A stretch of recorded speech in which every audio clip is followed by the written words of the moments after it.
Hopefully everything's muted that should be. Oh, that doesn't look muted.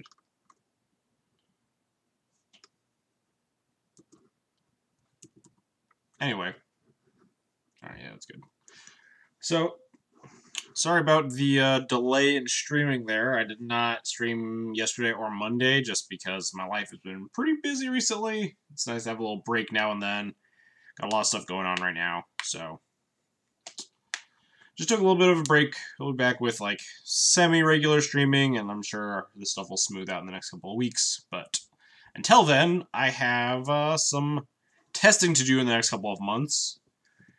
About a month from now, a little less than a month from now, is the, what do they call the format playoffs on Moto? It's the thing that you use these like format points for. Yeah, I have all these legacy points. You need like 35 or something for a certain format to go in the format playoff, and like the 24th, March 24th is the legacy playoff, I think.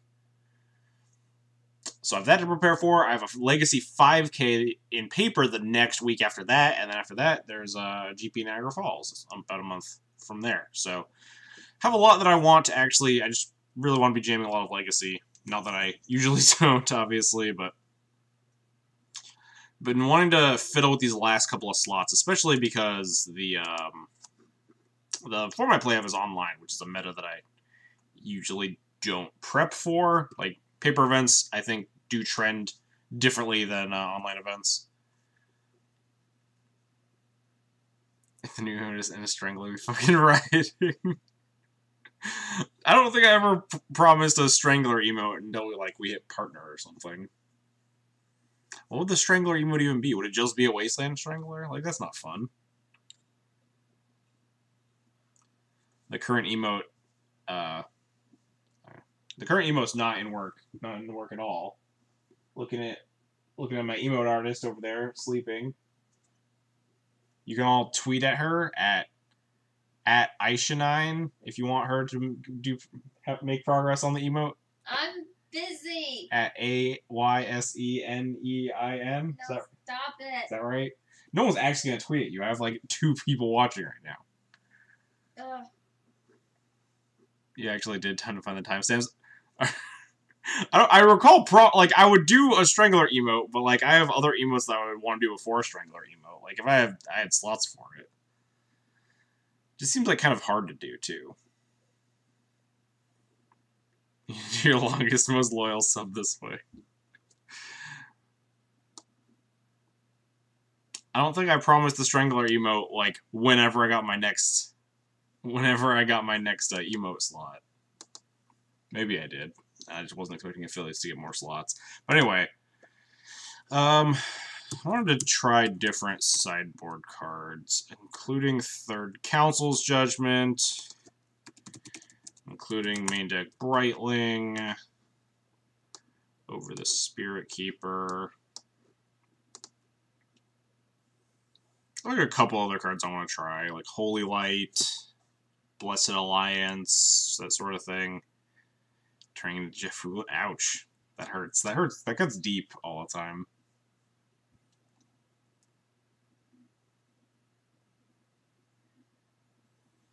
But anyway, so and for those of you that saw the Legacy Challenge results last week, there was a ton of Stoneblade, Blue-White Stoneblade specifically, that's not like a super great matchup for Death and Taxes, so I'm kind of trying to figure out what I want to be doing for that matchup, as well as the Grixis Delver matchup. I think has actually been getting worse and worse as time goes on.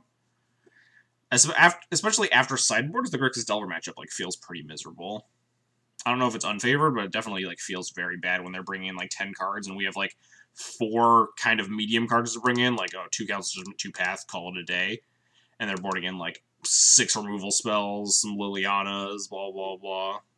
It feels a lot like the invert. I said this a lot on Twitter and in the Discord and stuff. It feels a lot like the reverse of the Miracles matchup for us, where against Miracles they have very little sideboard, and we just suddenly bring in 8 cards, overhaul half of our deck, and the sideboard games get a lot better.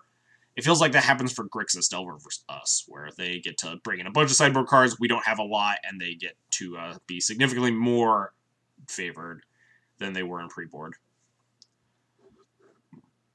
So I kind of wanted to make some deck building considerations towards that. I don't know if that means like Holy Light, if that just means Third Council's Judgment, if that means like Brightling or some other weird main deck beater that's good against Delver. Like a Restoration Angel, Sarah Avenger. These are all options, but it's hard to figure out exactly what I want. So I think for now, I just want, like, maybe I even cut the, kind of actually want to cut this Recruiter. There's like a lot of grindy stuff going on online, where the Recruiter really shines.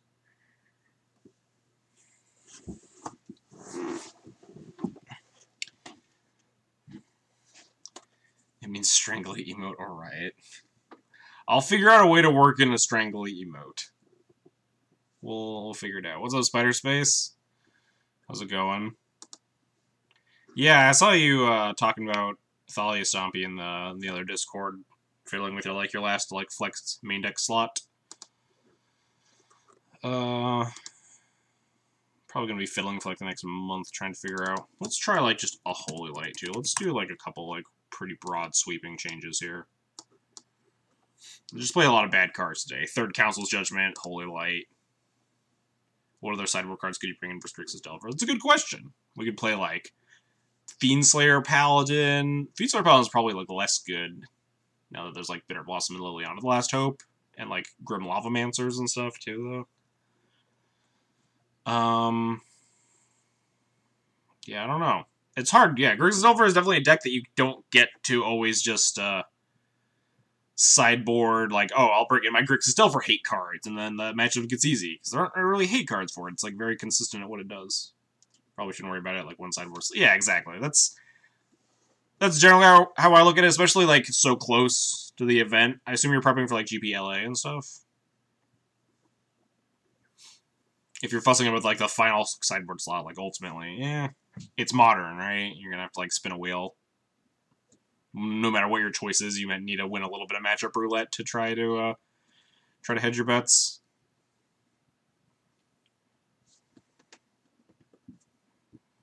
But anyway, let's try some like really finicky stuff. We're just like super glutting on 3-drops here. Against Grixis Delver, Judgment, Judgment, Judgment, Holy Light. Yeah, that seems efficient against the Delver Days deck. Yeah. Maybe, like, I want a second Brightling in the sideboard instead of, like, one of these clunkers. Could get, like, a Chalice for a second Brightling in the board. And let's just run like this. I think that's enough changes.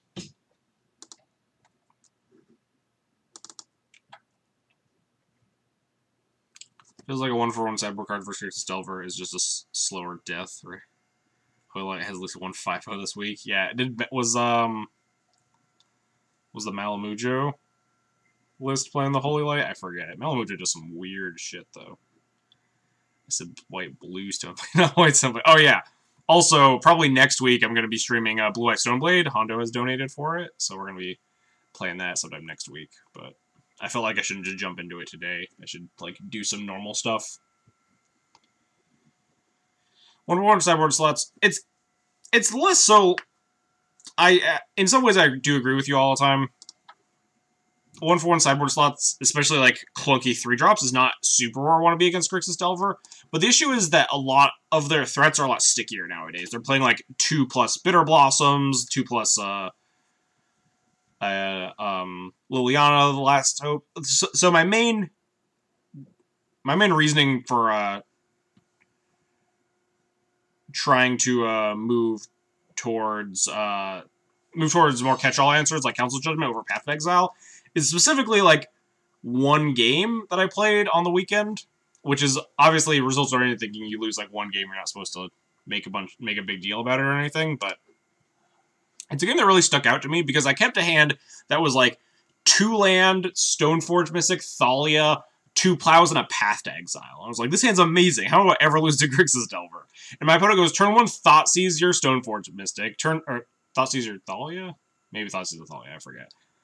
Thoughtseize one of your cards. Turn 2 Bitter Blossom, turn 3 Liliana the Last Hope. It's just like, wow, these Path to Exiles suck. I just have like a bunch of dead removal spells. My opponent Thoughtseize me once, and it just like felt really clunky. And like, I'm not sure that you want to be on spot removal against the deck where you actually only have like 8 targets for 6 spot removal spells. It's like 4 Delvers, 2-3 Pyros, 2 Gurmag Anglers or something. And like maybe you don't want to be on like 4 Plow, 2 Path in that matchup anymore. Maybe you want to be on more catch-all stuff like Council's Judgment to beat Liliana's and Bitter Blossoms and Dread of Nights if that's what they have. And like worst case, you can still exile a Delver or whatever. It just costs a lot more mana. Anyway. Do I keep this hand? No, this hand kind of sucks. People love keeping one-landers on the play, but I'm not one of those people. Especially with this Batter Skull in my hand. It's just like not doing anything. This hand is maybe better, maybe worse. Play Gut Shot. Gut Shot doesn't solve any of the problems that I just listed. Kind of wanted more land. I need to update my Cardboard Life thing.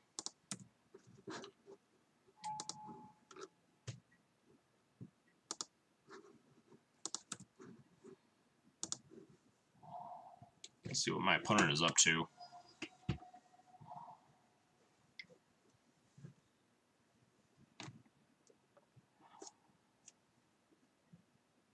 I wasn't paying attention. I was just saying things. I guess that's fair. Top, bottom of this preordained. We're hoping that they're not Storm, because this hand sucks a lot against Storm. Could be like Sneak, could be Miracles.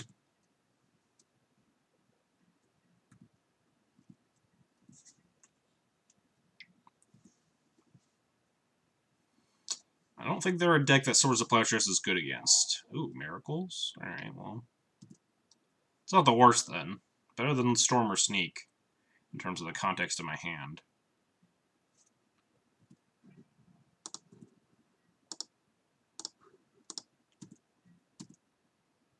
But if we miss this land drop, ooh.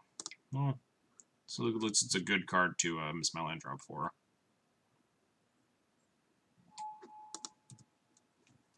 Hopefully my opponent just like taps out for a Mentor for no reason. It's a pretty good plan, right?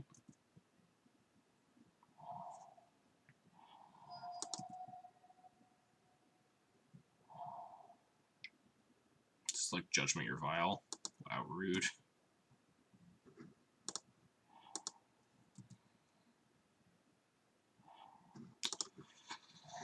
Do I play the sword? Probably not.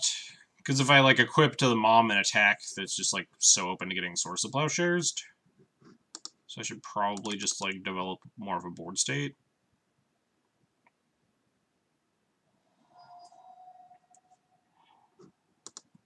Force Pitch Force, sure.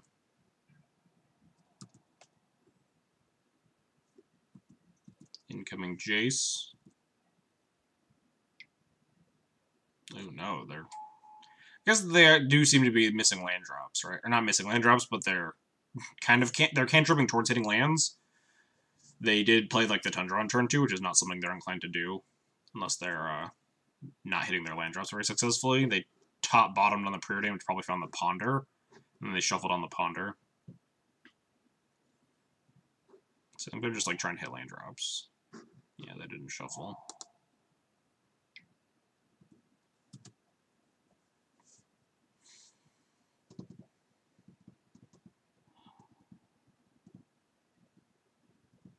Man, this draw's been real good. Opponents, how is my opponent supposed to win? They'll have no creatures. Unbeatable.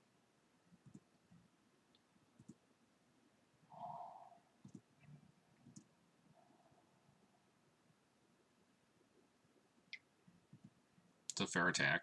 I'm not going to block.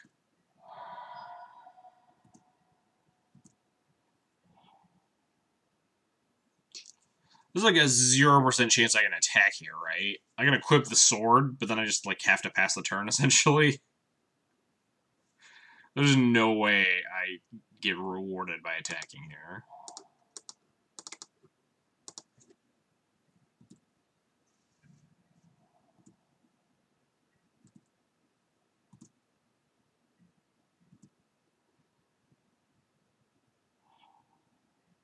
Oh no, my Mother of Runes. I wonder if I'm supposed to like plow the Snapcaster. We have 3 plows, and I'd rather them not draw a Snapcaster later. You know, fuck it. I mean, my opponent's slame's a Jace, I'm just conceding, but...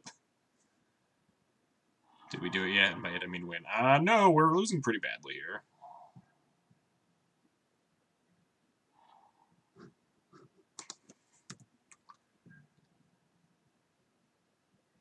Your request for the day is killing creatures. Also, Rena, you'll spend the day playing Nexus decks. Perfect. What could go wrong? I don't see any problems with that plan. Alright, playing Drago. We have... Ooh. That's certainly something. I'm gonna just put this on 1 with 3 Swords of Plowshares in my hand, assuming this somehow resolves. This is just like hardcast force. Yeah, sure.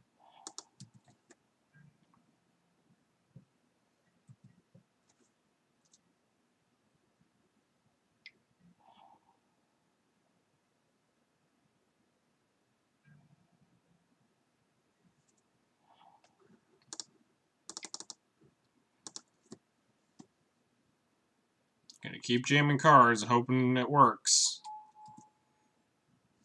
They just need like 2 plows to kill this Brightling, but at least that gets rid of 2 plows.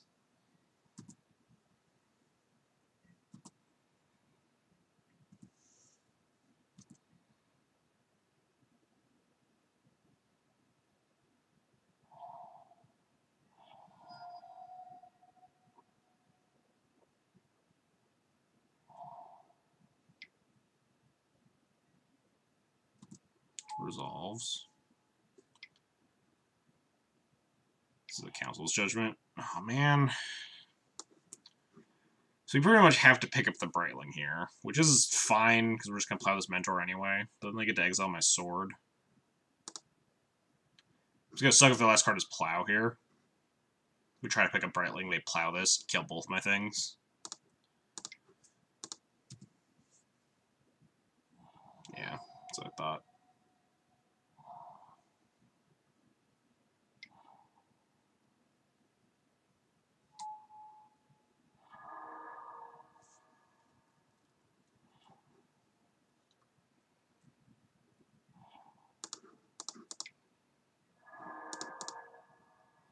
I wonder how many monks I'm supposed to plow, too.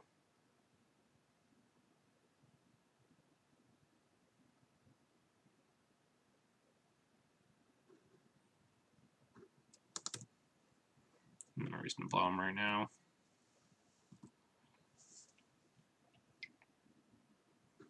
It's probably concession time.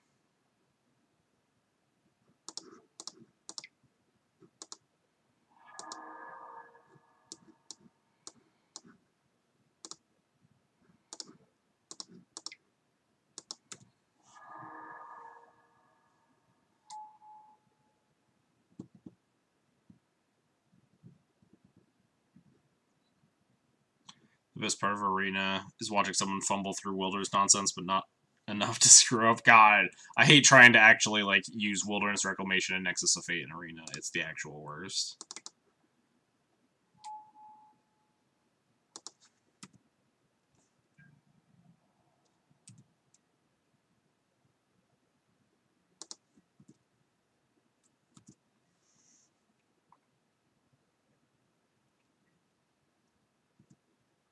Opponent is pretty aggressively face-sealing me.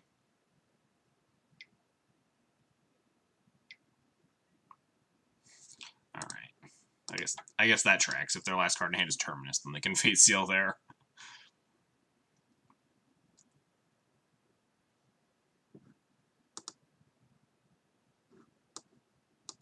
Alright. Do we still have... Yeah, I guess we still have 8 cards to bring in this matchup. We just have like 3 Council's Judgments now. What happened to scooping? I scooped. We're good.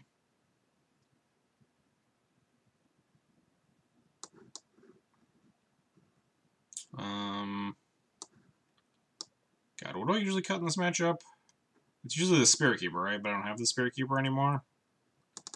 Shaver Evoker. Oh yeah, shave a land. That's fine. Bring a cage for AK. Brilliant.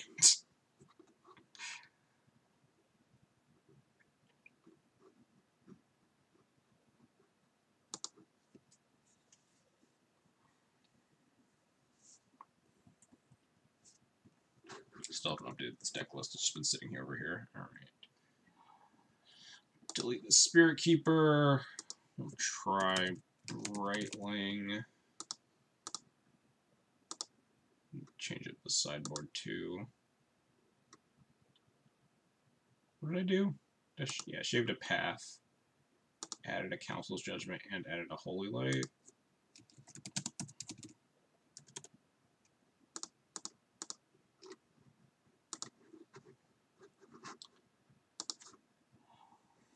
Also bring in Reptishot Snapcasters, goddammit.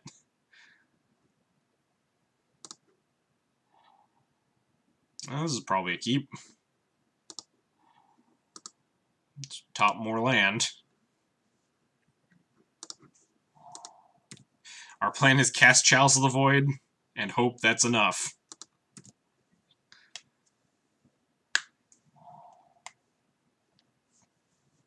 Oh, this feels like a show of weakness. Leading on Tundra.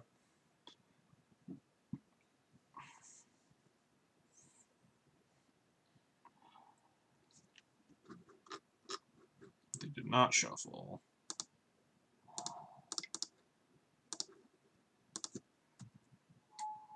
Alright.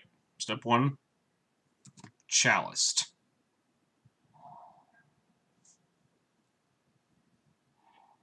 Ooh. This is a pretty good draw. What if I'm supposed to run out this other Chalice on one or just port them?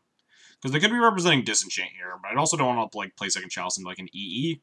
They did have a Volcanic Island in game 1, so they could be on like EEs and stuff. I think I like just porting them. Seeing where it goes from here.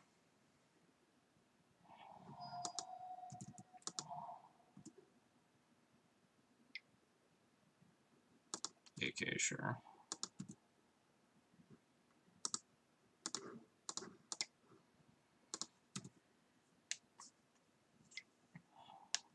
Oh, and then Disenchant. Alright.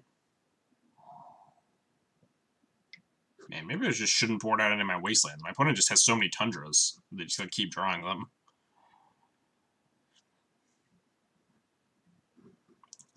Classic draw 1-drop. I guess. Do not like that. There's like some world that they can. And no, there's like no world that they can kill the Chalice and play something worth plowing. But you never know. If they like slam back to basics, we're fine because they have 2 Tundras, so that doesn't really matter.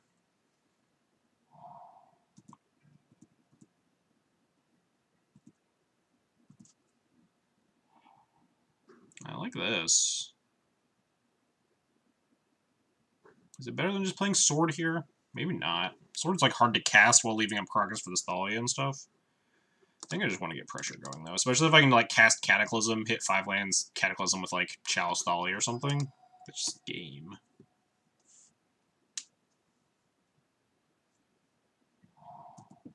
Just, like, counterspelling this? Snap, disenchant the Chalice in response. That makes sense. Recent Twitter threads have convinced me that taking a phone picture of a computer screen in 2019 should be a capital offense. I don't disagree.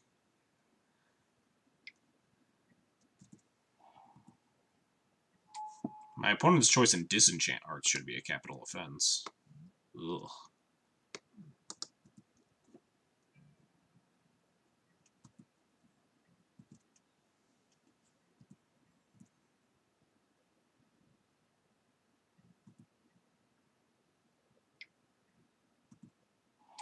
What was this? Snap Ponder? Sure.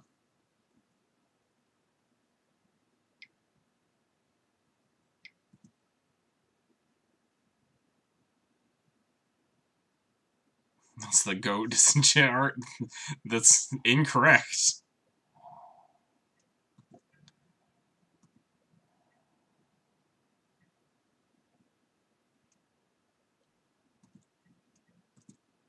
Land. Technically land. At least they got away from the fat. Oh god, the Fat Man disenchant art. That is some next level bad. That's for sure. I guess attacking's probably fine here. Miracle's probably isn't winning the damage race.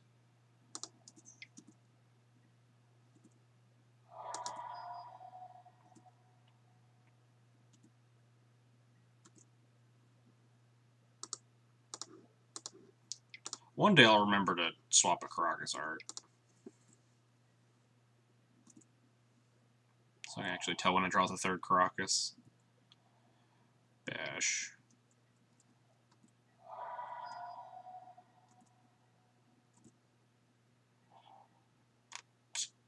Man, these draws have not been strong.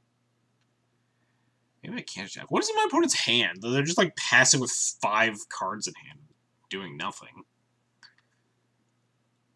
What is my opponent doing?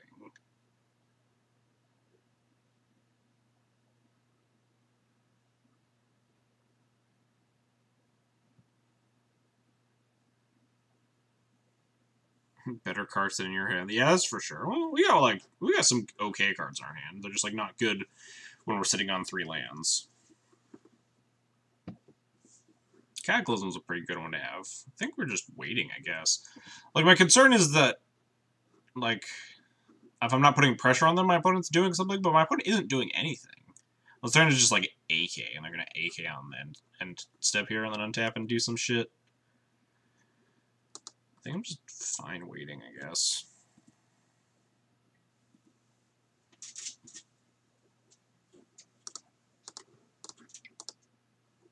Lotus Player, Crocus, and Cascat. Yeah, good plan. I love it, Hondo. Mentor. Sure.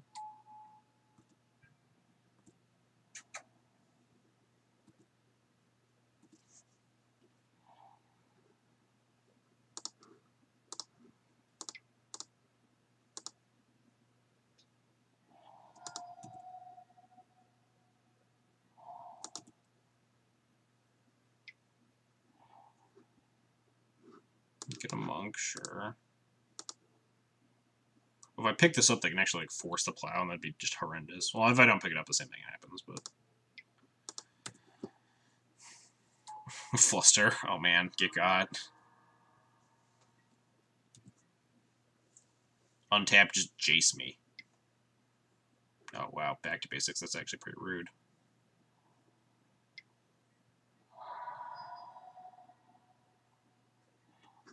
Never mind. Much less rude.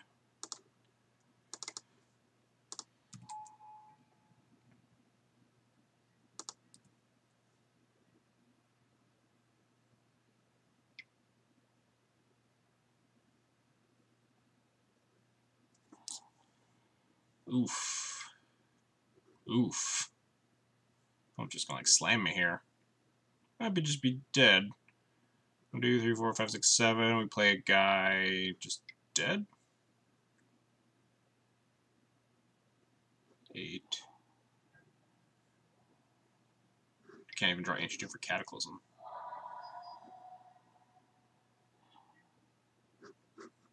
Yep, dead. That's life.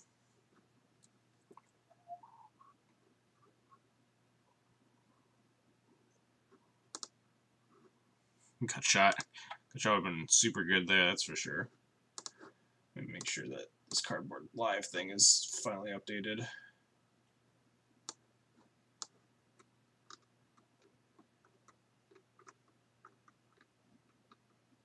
Update stream. Right, someone tell me if there are a bunch of bad cards in my sideboard now.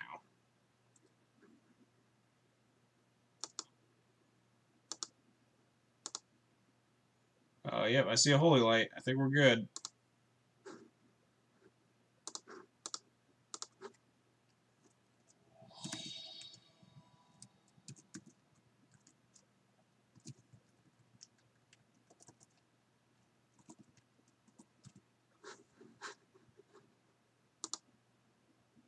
Either of you playing Cut Shot at the right time would have been lethal for the opponent.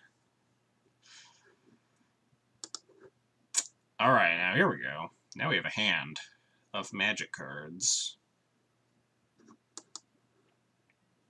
Cardboard Live is the only deck overlay that doesn't hurt my eyes with the card display. Yeah, Cardboard Live is dope. Fucking love Cardboard Live.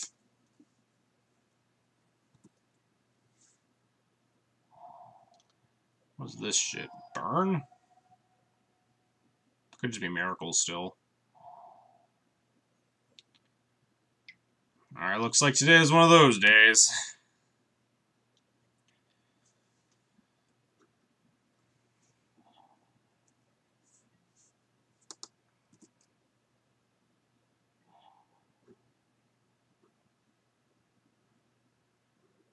They did not shuffle, so I probably shouldn't wasteland this Tundra. I'll wasteland it next turn. At least you have a vial. Yeah. At least I had a vial.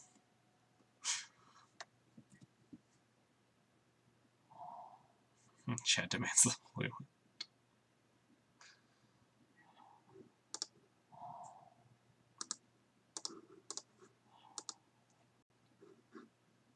Wow, no AK there, really?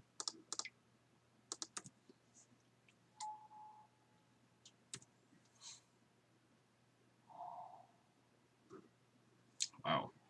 Might actually be able to do something here.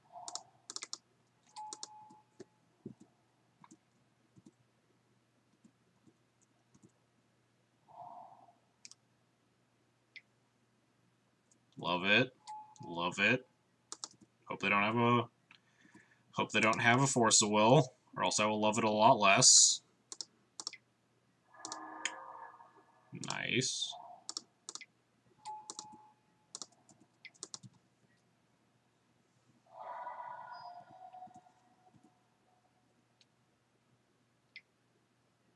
I guess it's a little bit less suspect if you just have the second one, right?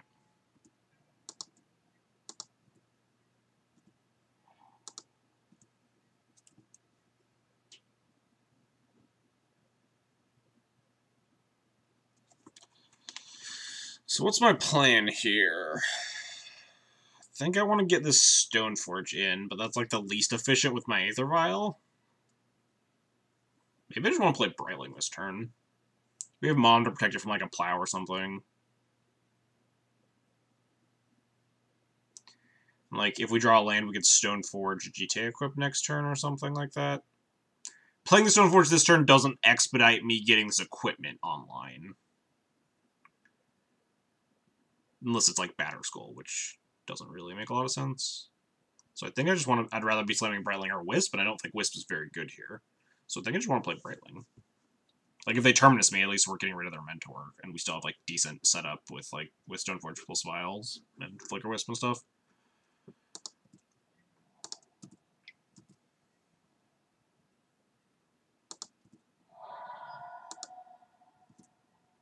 You should try playing 20 lands and starting with the planes in your lap. I don't know if that works on Moto.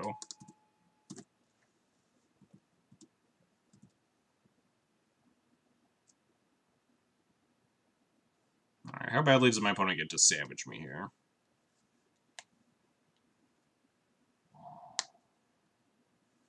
It's like Council's Judgment me.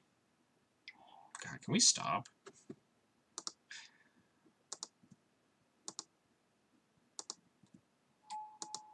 What are they even voting for? Vial or Brightling, probably?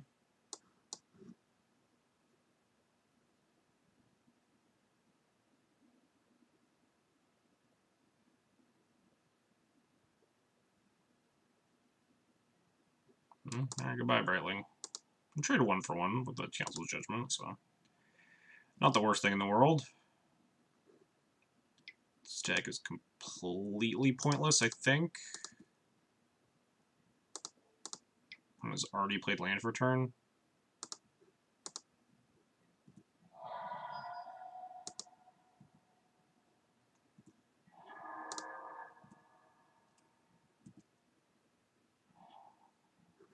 Revoker's interesting.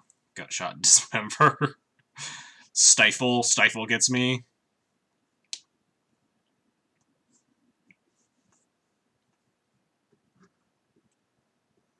So what am I doing? I kind of want to leave my options open with this Vial, but I'm not sure if playing Wisp is actually better than playing Stoneforge here.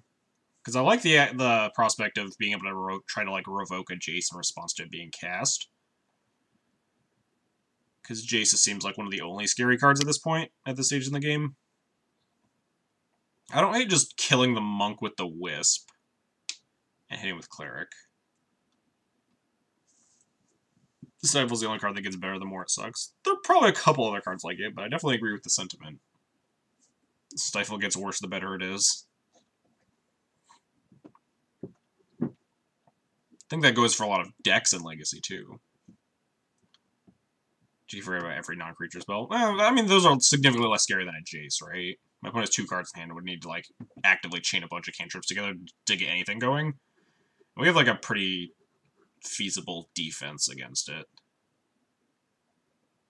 The question is, do I want to, like, Mystic and Flicker Wisp the Mystic or something?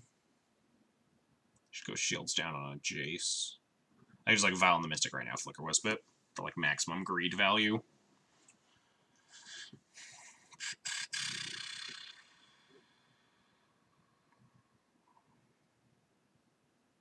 I think I kind of just want to kill this monk. I'm sitting on Lotus Yagwil. Oh god, no. Yeah, I think my plan is just kind of, like, racing the air right now.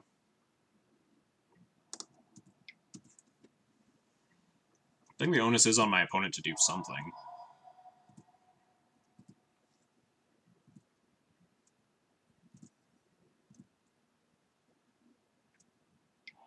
They certainly can do things because, you know, they have a mentor in play, so it's not hard.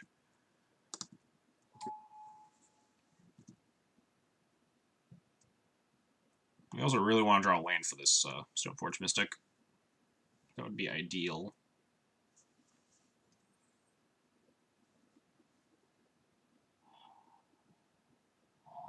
Jace.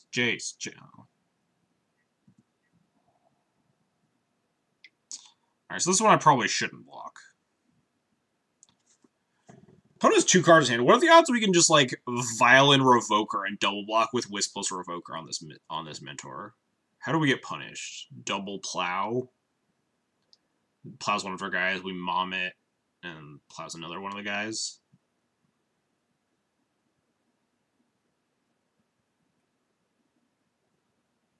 Do you care about it here at 20? Yeah, like, I could just take it and just keep racing. I think that's my better option. Just, like, I could, like, attempt to get it off the table. Opponent would need, like, actual double Plow to punish me for it, though. I haven't cast any, obviously, but... Mutagenic Growth plus Plow. Can we name cards that are actually relevant in reasonable games of Legacy, please, Patrick? Yeah. I think I'm just gonna take it. Put it in the Stoneforge, leave my Vial on 2 for this Revoker. Predict themselves, sure. It's hard to race, like, a bunch of monks, because my opponent's drawing a bunch of cards, obviously. But if we draw a 4th land, we can't just, like, take this Mentor off the board.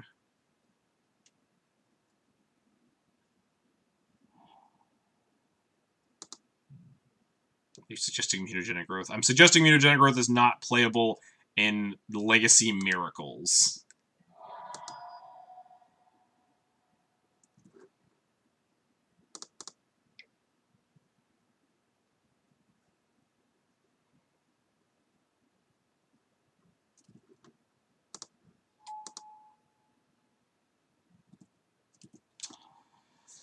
I think I want Sword. Opponent's going to 9 here. Sword could actually just kill them. They would even if I don't draw the land here, I attack, put them to 9, and then I have 5, and then I have, like, lethal the next turn. And if I do draw the land, I can just, like, put it on a thing, try to kill its mentor or something.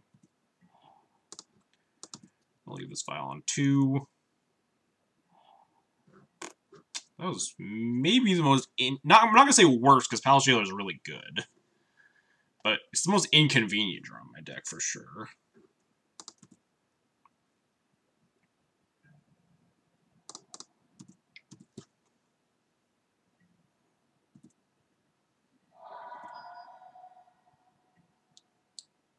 If I can somehow convince my opponent that casting Jace is a good idea, then I think we can try to steal this. And the main is also... Yeah, that's true. Definitely have some cards that Revoker could answer.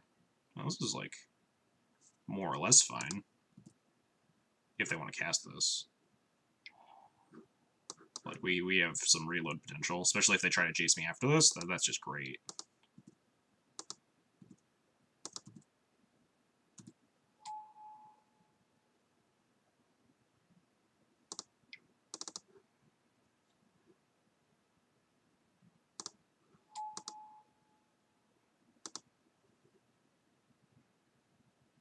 Do I sack the cleric? I guess I should, shouldn't I?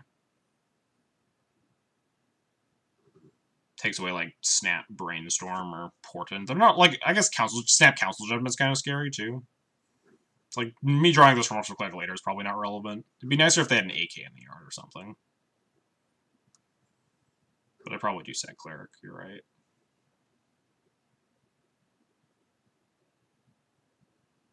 What is my opponent doing now?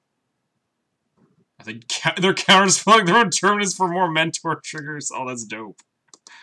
Love it. What's up, Goblin Lackey? Are we dead? I don't think we're dead, right? My opponent needs a lot of spells to, like, kill me here.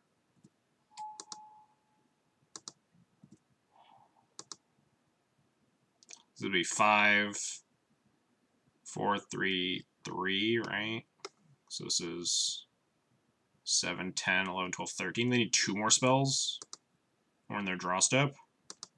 And we have this Revoker as a blocker? Yeah. I assume someone is dead, yes.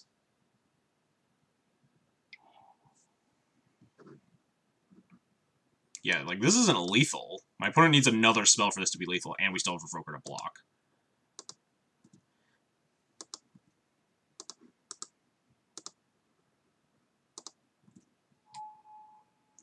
Probably save this mom just in case. The 1 life's not going to matter, right? 5, 9, 13. I want to make sure that my opponent's last card isn't Plow. If the last card is Plow and they actually go for one of the flyers, we don't win, actually, but... Got Shotgun, you still look good. Put on Revoker. I don't... Oh, give the Revoker Pro White? No, I don't love that. I think I want my opponent to just, like, jam a Ponder here or something. If the last card is a second Plow, I think we might be in trouble. We might be, like, a couple damage off lethal if that's the case.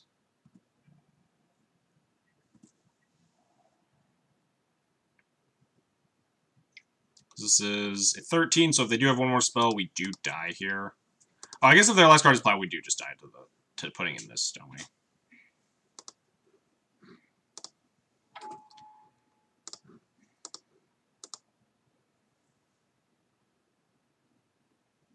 But we couldn't have played around that by putting in the Revoker and giving it Pro White either, because they could have just, like, fetched Plowed it in response to the activation here. Oh, that's a shame.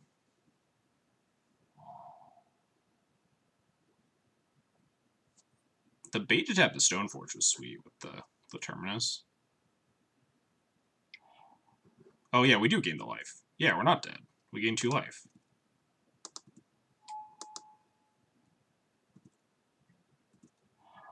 So we just win.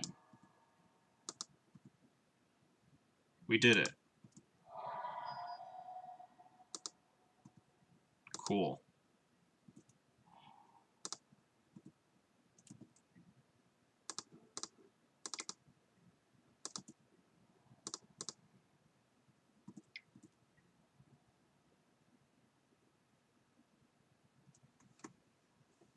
Awesome. That was a... counting is too hard. Mentor math is difficult. I'm wishing they had Path. Yeah, that would have been a bummer.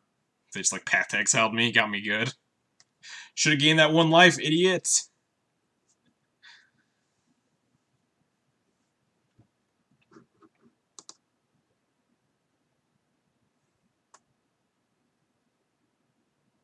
No way this game still could have been different, yeah. I think if they just, like, plowed one of my flyers instead of the Revoker, they win, right? If they plow the Flicker Wisp, we have... Oh, no, we still have 8 because they fetched.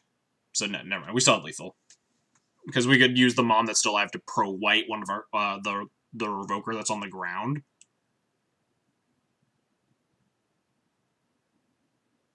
Well, they could have let me block with the Revoker first, because I was definitely going to have to block there.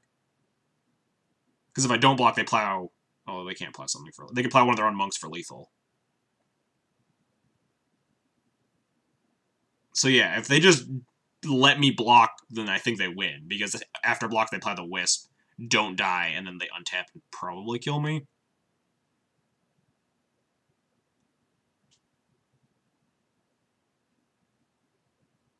We only have 7. No, we have 8, because if the Revoker's in play. If the Revoker's in play, we have 8. Because we can mom the Revoker, give it pro white, plus the sword is 8 total. If we don't block, then we only have 7, yeah. Or if we do block with the Revoker, I mean. And Holy Light. Well, I'm just trying out a couple things, Goblin Lackey. Yeah, specifically if they let me block with the Revoker. And then plow the Wisp after, or like before damage after combat or whatever. Or before damage. That's the correct play.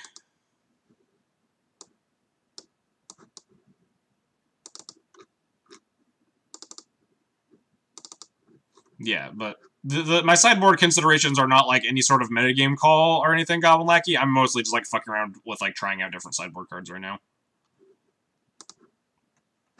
Holy Light to kill the Mentor tokens. Genius.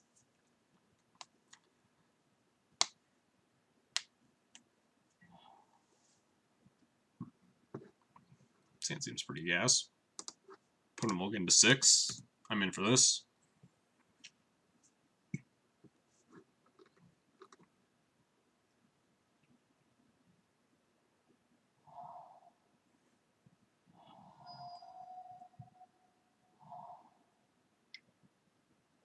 Not the Holy Light, to be clear. Oh no, the Holy Light's unplayable trash. But you know, sometimes you gotta sideboard unplayable trash to remind yourself why it's unplayable.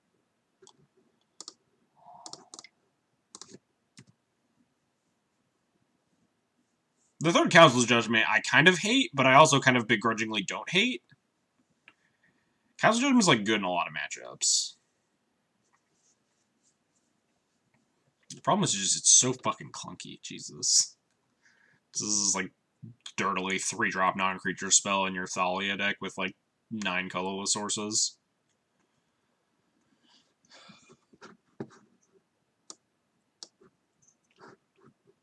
Why does that card cost so much? Because it's back in the dark when the color pie didn't exist. It is an instant. I did get my... I once got an Elves player with it when they did a bunch of faffing about and then hoofed me, and then in response to the hoof trigger, I killed all their Elves. And they had a 6/6 hoof.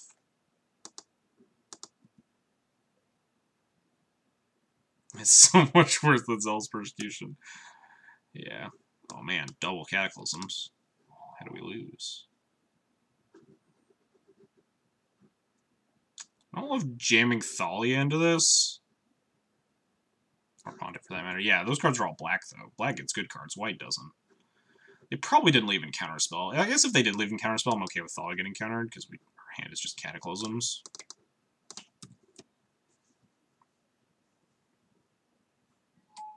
Yeah. I guess they could have just had, like, a plow that turn. And been pretty mana efficient for them, but I guess they had nothing, so...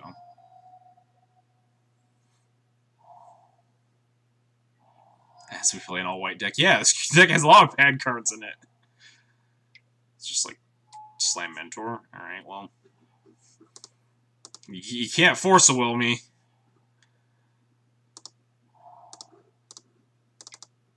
Gotcha. Faffing about is a good explanation of Elves gameplay.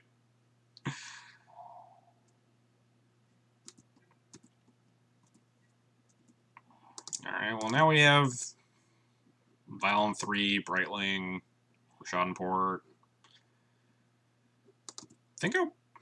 No, I don't want the second Aether Vial. Not with a bunch of Cataclysms in my hand, I don't think I do. I think I'd rather just be porting their white and vialing in this Brightling.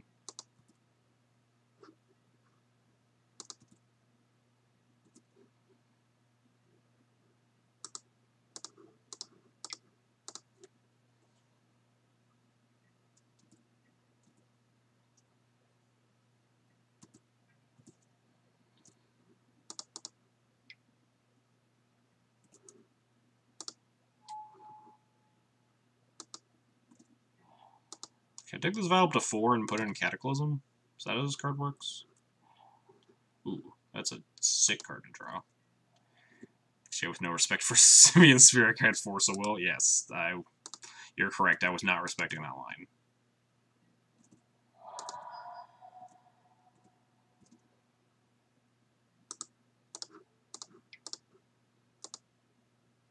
I did get Simeon Spirit Guided out of Miracles once, though. It has happened in my life. They went turn 3, Simeon Spirit Guide, Jace you. I'll just put in this recruiter. Simeon Spirit Guide Miracles says the challenge top 32. I don't doubt it. That's probably where that person got their deck list from. So taking 5, 6. They could take just 9. We just grab Ballista, try to lethal them. I don't love grabbing like a Wisp or anything, because I feel like I'm just getting Wrathed next turn. Could grab Prelate to prevent getting Wrathed. Maybe that's better, just like Prelate on 6. Then the game's just over. Until they like Supreme Verdict me. 4 cards in hand. Grab a land and see if they notice. Dang it, I don't have Dryad Arbor in this deck. I don't think I'm just, like, ungodly pumping this Brightling. I think I'm just gonna grab Prelate.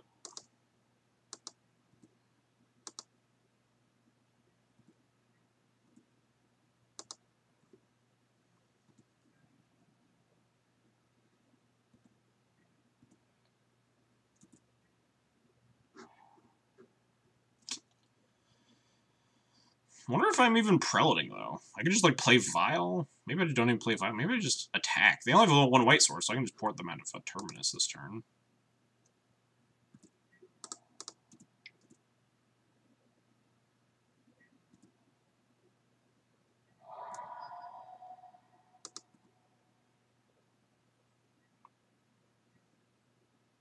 I guess maybe I should play this Vile. Just, if they plow the Brightling, they're at 1. We develop this Vile. Yeah. Oh no, this Vile costs 2? Yeah, fuck no, never mind. We're just porting.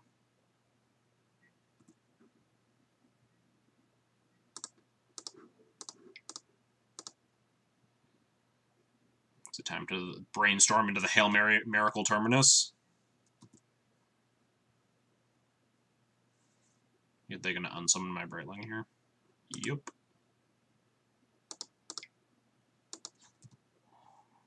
Should have grabbed that Ballista. What a mistake. Deal. 2 mana Ponder. If they keep on this Ponder, I'm probably just gonna slam Prelate on 6.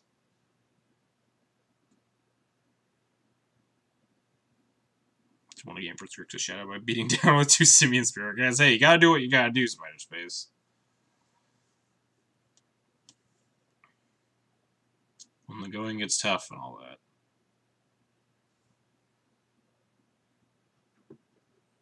I feel like they're just pretty dead here.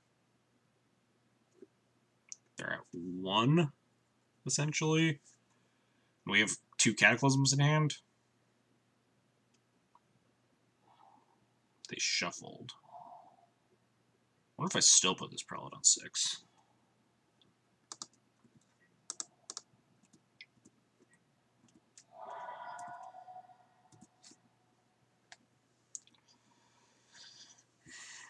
What else could they do? They could, like, Mentor cast some cantrips. They are flying blind. They shuffled on this Ponder. So the odds of me getting Terminus aren't super high.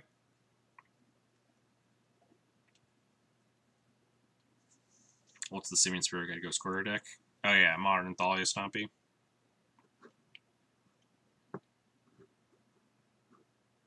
So if I Prelate on 6 and they go like... They can't Mentor double cantrip, though. So they just Mentor Plow, I guess, would keep them alive.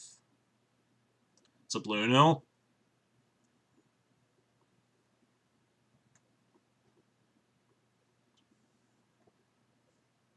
Maybe I'm too afraid of just like blind flip Terminus. It's like a 3 and 43 or something.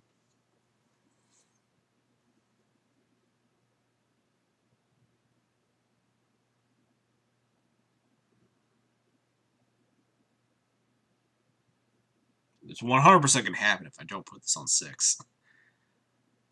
Referring to your modern deck as Stompy should be at least a match loss.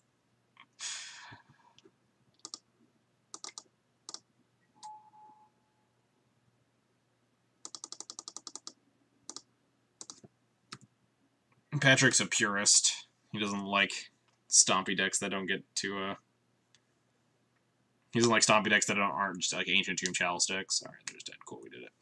Facing a lot of Delver tonight? No, we've played Miracles into Miracles. We 0-2'd and then 2-0'd.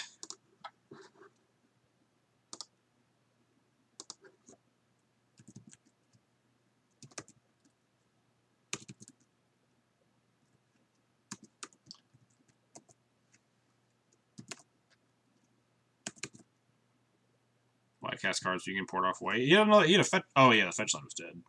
That's fair. I mean, I guess Prelate 6 does the same thing there then, right? Because they can't mentor into Plow, which is like the only thing that's lethal. Tomb in the Modern Innovation set Donami. Oh god, that we fixed Modern, guys. We printed Ancient Tomb.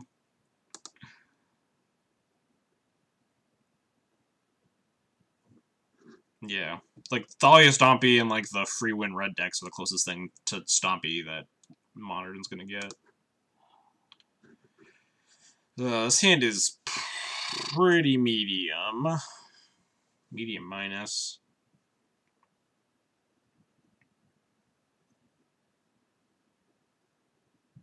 People who want Wasteland and Modern go in the same category as Chess Clock IRL people. I'm gonna keep his hand. It's like very, not very good. It's like pretty decent against fair decks. Pretty medium to bad against an unfair deck, depending on what it is.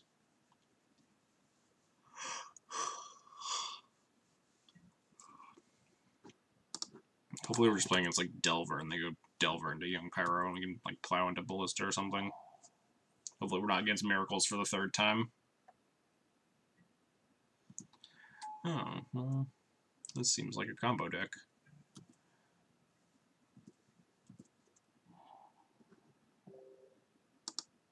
Still have Telegram open. I can play Remorseful Cleric and then hopefully that's good enough, but probably not.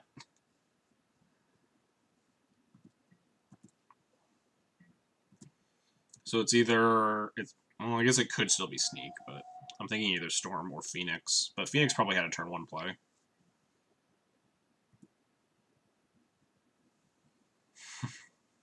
Back to Basics in Modern. No, yeah, Jesus, Back to Basics in Modern would be pretty fucked. Blue Moon, maybe it's finally a real deck.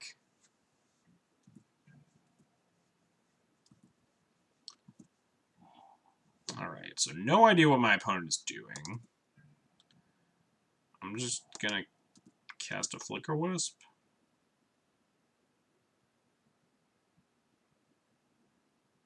Are they like Phoenix? They're gonna bolt this for Cleric here? I don't think they're Phoenix. Phoenix plays on-color fetches, right?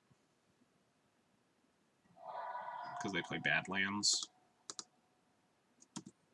So my best guess is Storm. Could be Sneak still. They just ran out their Lotus Petal because they're playing as the Thalia deck. Looks like a combo player's island. Well, I mean, the Lotus Petal kind of tipped me off a little bit. I'm just going to jam a Flicker Wisp.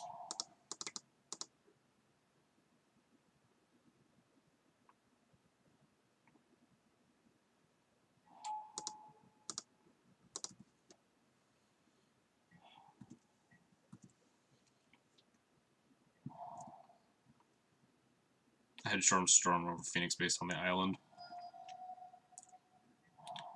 It's funny how I associate certain basic cards with the combo players. It's also kind of true. It could be Sneak. I'm thinking more Sneak just because they've been so slow in what they're doing. Yeah, double Volcanic means it's probably just Sneak. We don't even need to bring anything fun to show and tell.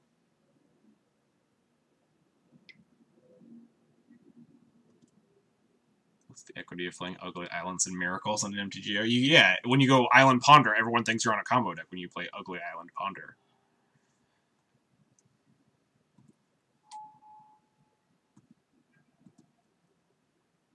My opponent just didn't shuffle, played Lotus Petal, and said go.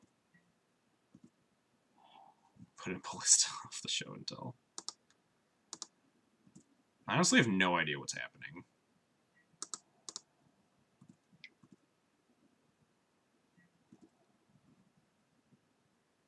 Unless their plan is just, like, intuition off a pedal here for, like, show and tells.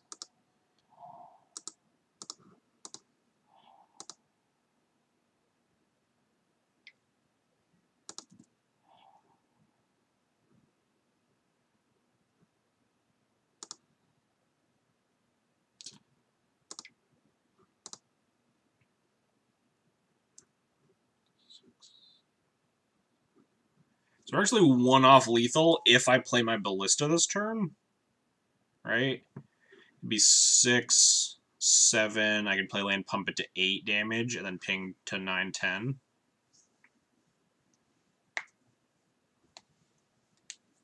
So we don't have lethal by playing this Ballista. So maybe I should just pass turn. In case of, like, sneak attack, leaving up this Crocus could definitely be relevant. I think I'll just pass turn and try to kill them in 2 turns.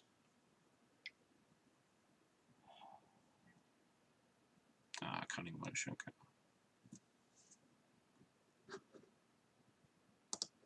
So we're probably dead.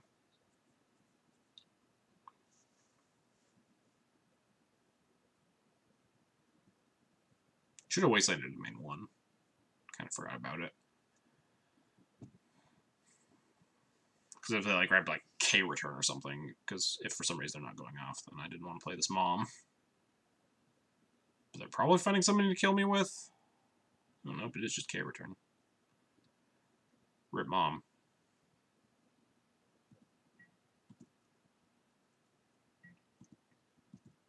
Well, time to beat him down with a Ballista.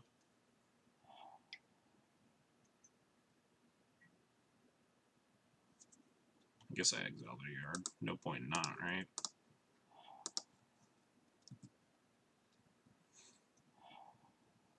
You should get released the ants and kill your stuff the old-fashioned way.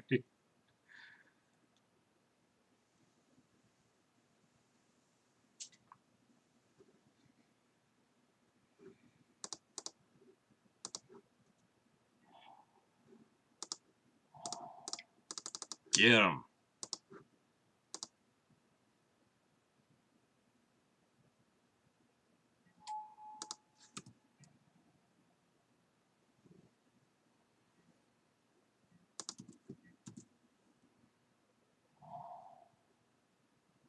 No show and tell, please. Alright, cool.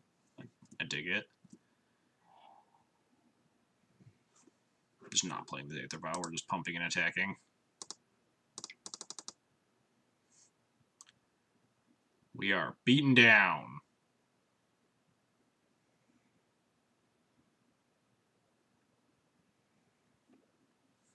Conceivably, those cards are bad enough that it's good for you that if this game goes weird and they shuffle an Emrakul.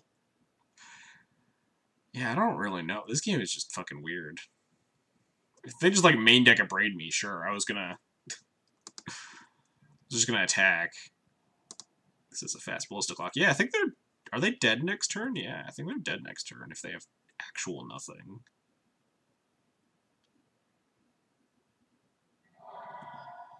They like wish for an Abrade.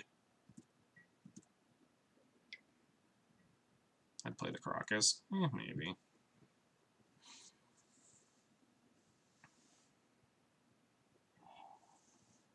It would have to be like land, sneak attack, third pedal.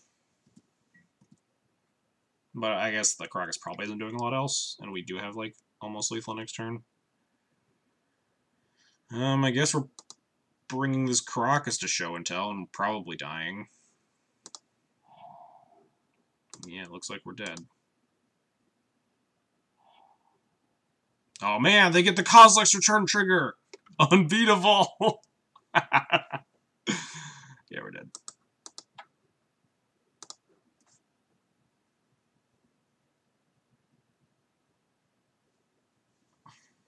The combo! Alright. Chalices, Judgments, Relic Order, think about Cataclysms.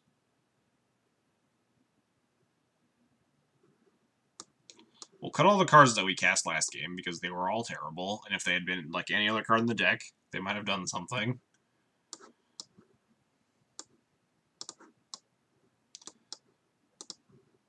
Is there a chance I want something over... Yeah, Brailing sucks. Play Cataclysm. Competent confirmed flashback K return. Dude, yeah. Insane synergies. Truly unbeatable. When I want something over the second Cataclysm, they're on K return specifically, so like maybe Mother Runes is less good. They're probably putting in like a Braids though. It's like Signature Pro on 3 plus Mother Runes is just like lights out. But I wouldn't mind something like this. I still have no idea if this is like actually a good plan or not, but I could follow the logic and like Envoldson's reasoning there. You have so many cards that are just do nothings.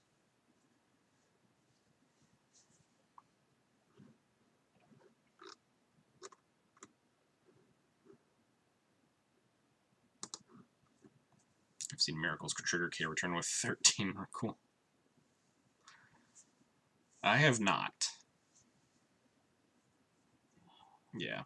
It's not really that Kata is good enough, it's more of like your other cards are just kind of really bad. Oh, well, we have Mom and Prelate. We have the combo. On the play, this is sometimes good enough if they don't force the Prelate and if they don't turn to you. But just like Mom and a Prelate on 3 is oftentimes just GG.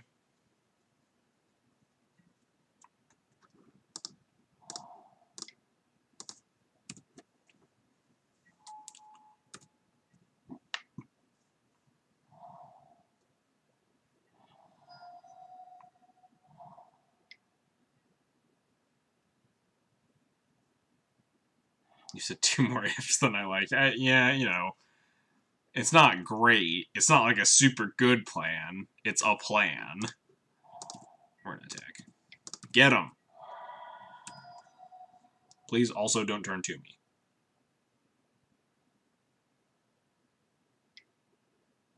Alright, probably not getting turn 2'd. And before Petal, Soul Land, Show and Tell, Omniscience, Emrakul. The second if, though, is the important one. If the... Wait, did I... Maybe the first if? Which one did I say was the Force of Will if? I might actually Wasteland and Thalia here instead. Instead of running out the Prelate. They can't combo if I resolve a Thalia, right? Even if they like Soul Land, they can't Petal. Wait, this hand sucks. It's got a Signature Pro. Signature Pro is super good in this matchup.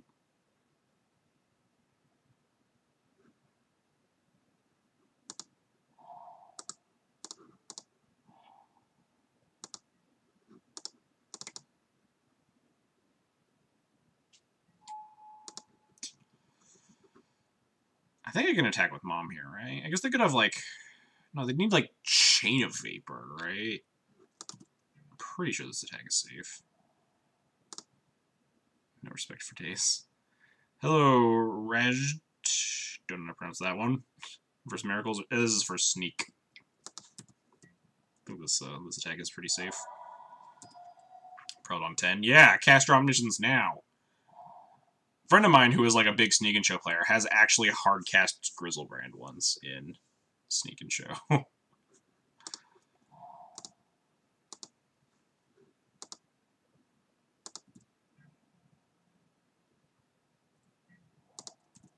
Alright, well if this Prelate resolves, we're probably in a good spot. Please. How do you hardcast Grizzlebrand? You need Quad Petal. All 4 of your Lotus Petals. It was just a really dumb game. Alright, I think we're in a pretty decent spot. If my opponent has just, like, land Pyroclasm here, just save the Prelate. Yeah, that's, like, unfortunate, but fine.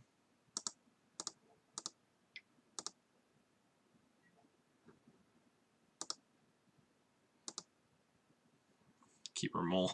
4 Petal 2 Tomb Grizzlebrand. Tempting.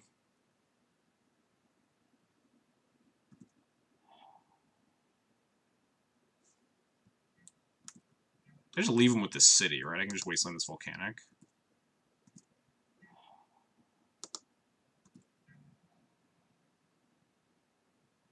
The red source is actually just way more scary.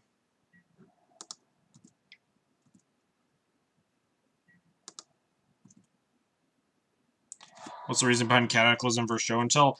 So, it's a thing, it's a line of thought that I never really picked up until I was reading Thomas Envoldson's sideboard article about it. Essentially, like, so many of your cards are bad in the Show and Tell matchup that sometimes you just want, like, an Armageddon. Like, if I had land forward, like, I'd probably just, like, cast a Cataclysm sometime soon. Yeah, just like a double Stone Rain-ish card. I'm probably wisping my Wasteland, though.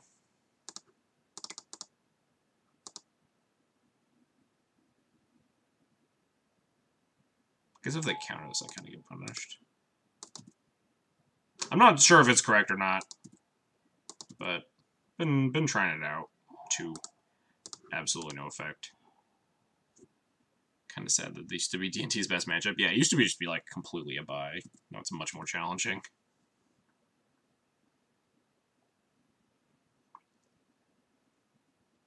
Hopefully this doesn't just sneak attack me. This feels like I'm just getting sneak attacked.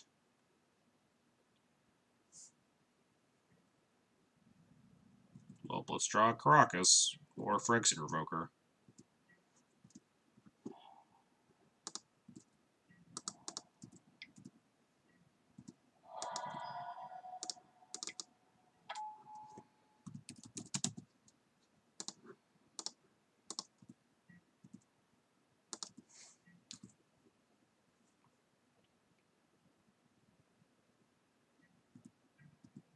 Magic is a skill game, yeah. I 100% outskilled my opponent there. My opponent didn't even have another red source, notably, so... we weren't, like, dead. Maybe they did and they were just conceding anyway, but...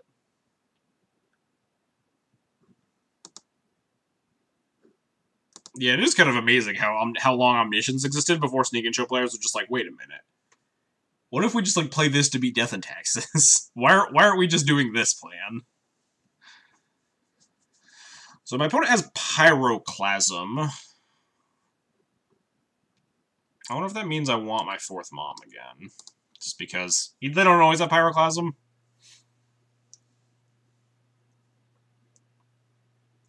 But it's nice, like, Mother of Runes being able to protect your Thalias and your Sanctum Prelate and stuff more often.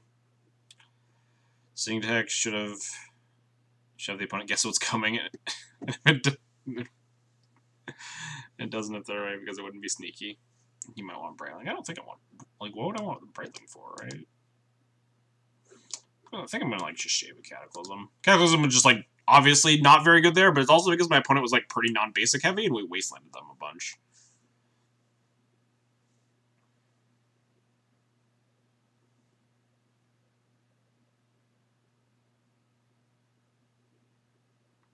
It's also generally a lot easier to beat for everyone else to beat Show and Tell if they resolving if they don't have Omni. Yeah, I mean it does turn their A plus B combo into A plus B plus C, or plus an optional C, I guess.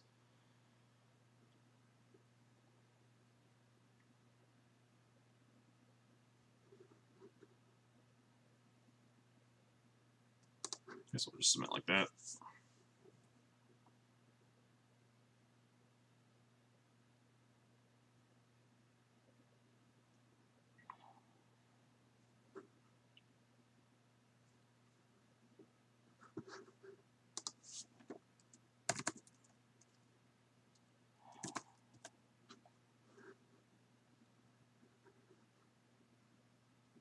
This hand's pretty gas. Beats the early combos.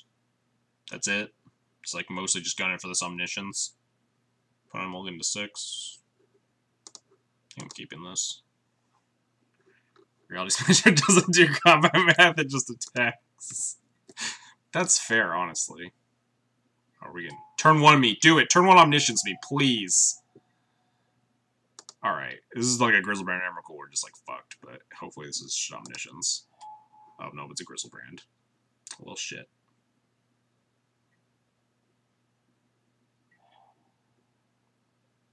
Do we pack it in? Probably pack it in.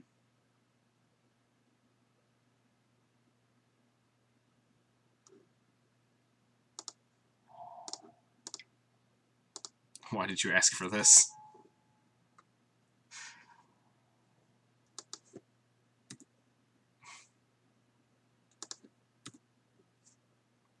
Maybe everyone only gets to, you know, draw 17, draw, what, 14, 21 cards here if they want? Probably only 14.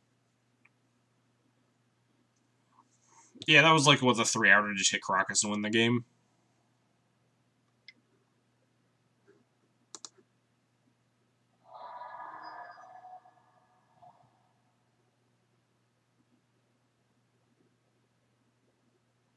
Oh, conservative. Only drawing 7 cards. Not trying to, like, find the Omniscience to kill me.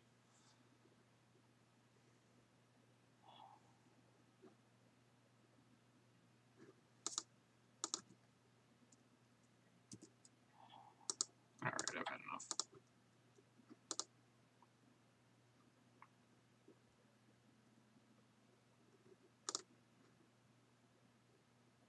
Quick, call him a coward in chat.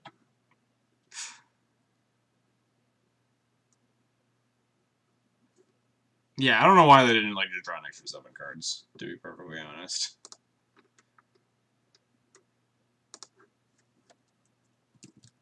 Don't ask me.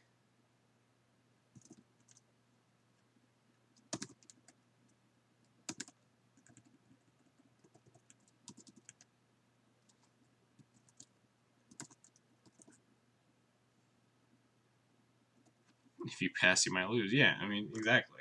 Maybe I can see like maybe not drawing the other 7 going to 4. Like if they somehow brick and then I draw Caracas, I attack them to 2 and then like they could die. But I like how on God's Earth do they brick with 14 draws?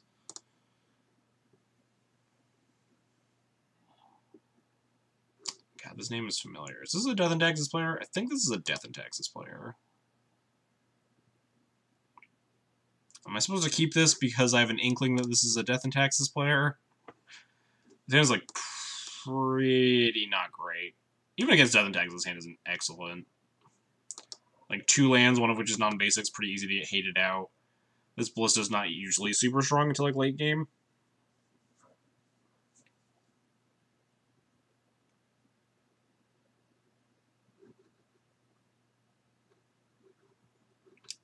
I vaguely want to ship this.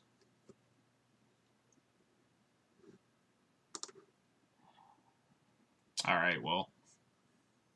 Medium 7s into unkeepable 6s is the motto of this stream. Also, getting him to Tarak as double Thoughtseize is the other motto of this stream.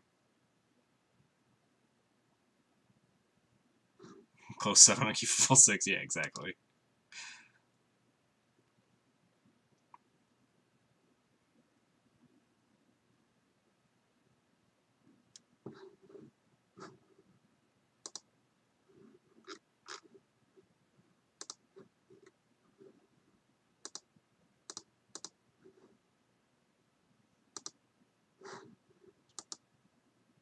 This is what I get for playing the good Thalia. I don't know what you're talking about, Luno.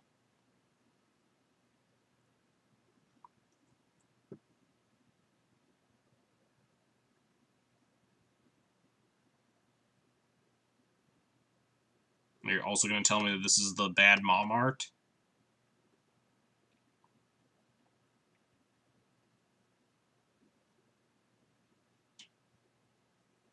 Arena's most systems to punish not keeping 7s with trash 6s. Glad to see it got ported to MGGO.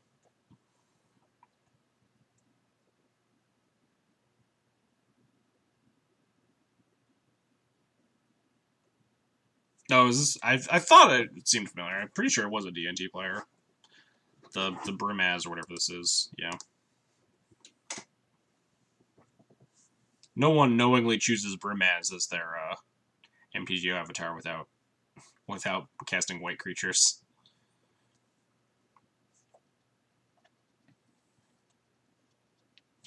Play whatever art of your cards make you happy. Do whatever you want. I don't know what happened. There we go. My opponent's back. Hey, my opponent's also mulliganing to 5. Cool beans. Alright, well. This is a pretty solid 4, you know.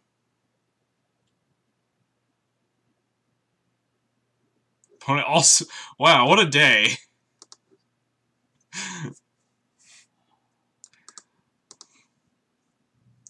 This is about to be a game of Magic. Oop, no.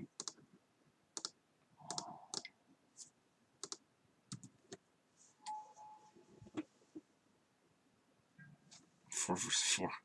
Opponent mulling out of kindness. Just mulling until I stopped. Oh, are they on, like... Reanimator? Plow Crocus Mom is pretty decent against Reanimator. Do I attack into Snow-Covered Swamp with this Mother of Runes?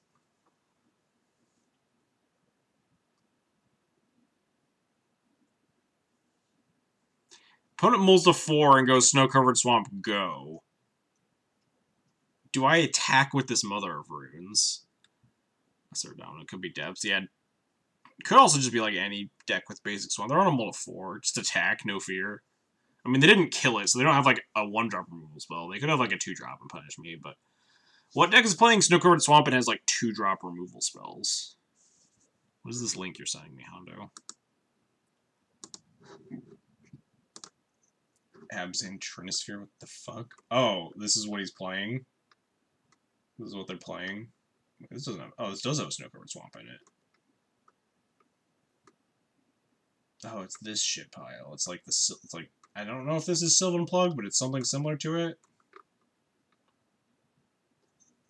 If that's the case, I don't want to attack into, like, Abrupt Decay, so I'm not attacking.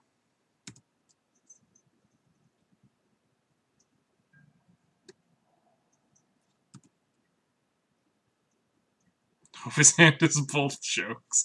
Oh, my opponent said something in chat, I totally missed it. Well, at least we both rolled before. Mean.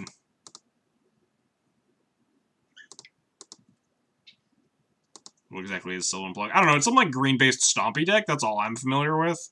I don't actually know what a Sylvan Plug list looks like, so when I see, like, a base green stompy deck, I just assume that it's that.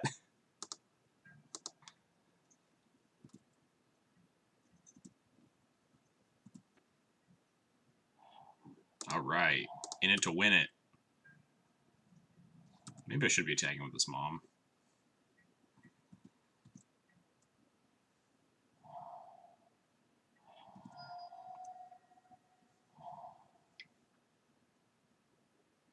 I hope this isn't like Sylvan Library.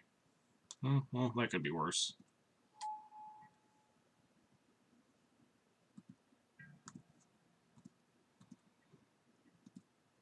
Land, please? Nope. Hopefully my opponent stops hitting land drops at some point. Stop! I can't beat these cards. I can't beat fucking Courser of Crufix. I can't beat this Toxic Deluge either.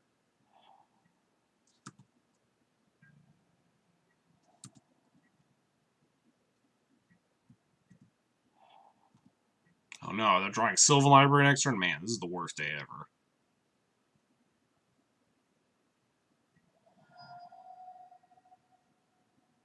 I feel like this was not the most necessary Toxic Deluge in the world.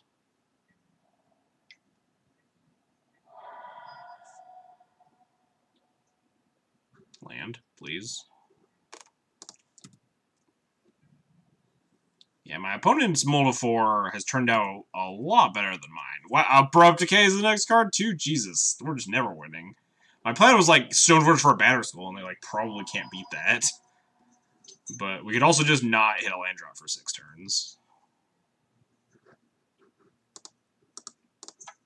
I actually wanted to see more of their deck. Even though I'm pretty sure that the list Hondo sent was just like the list.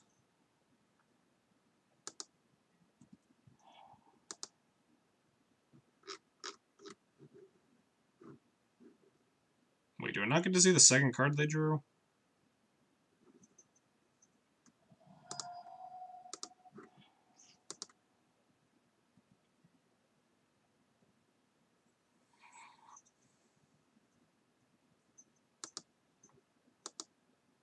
Diamond was revealed, was it? Oh, wait, no, Diamond. Oh, yeah, it was the Arbor and the Diamond. Okay, yeah.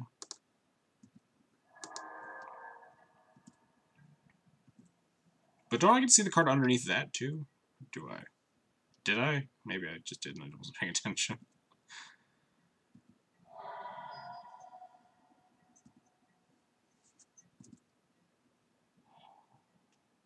Alright, fine. Stronghold, yeah, that was it. Yeah, we're not winning. We're not winning this game. This game's over. Library Courser is a nice combo. That's true. Yeah, why didn't they put the Arbor back and just play the Arbor off the top of the deck? Isn't that free?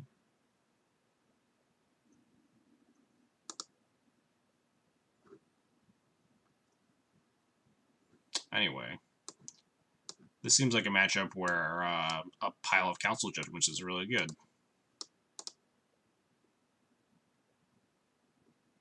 They valued paying 4 for flying lands off the top. This feels like it might be a Cataclysm matchup. There's like a super mana-hungry deck. There's like a Stompy deck. Cataclysm's good against a lot of the Stompy decks, right? What are they boarding in? Rexage? What the... I don't know what any of these cards do. Garrett Relentless. Massacres? Alright. Massacre is a card that is good to be aware of. I probably want Relic Order just for like Sylvan Library. I can also flicker a Chalice. It's probably like this. Cut. Fuck if I know what to cut. Remorseful Cleric. I think people who main deck Choke and Fortunes with only 3 teams can figure out cool interactions. Cage Stop Screen Sons. Yeah, that's definitely not nothing. For like a Priest, I might be more inclined to bring it in. Don't know if I want Cage just for that.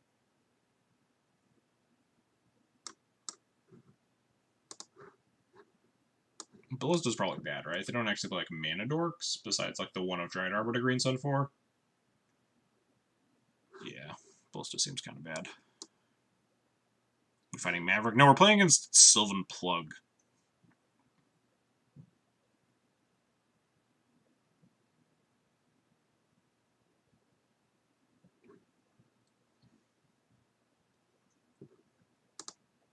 His Prelate's not great. Prelate, like, beats exactly Abrupt Decay. I don't know what I'm supposed to be cutting.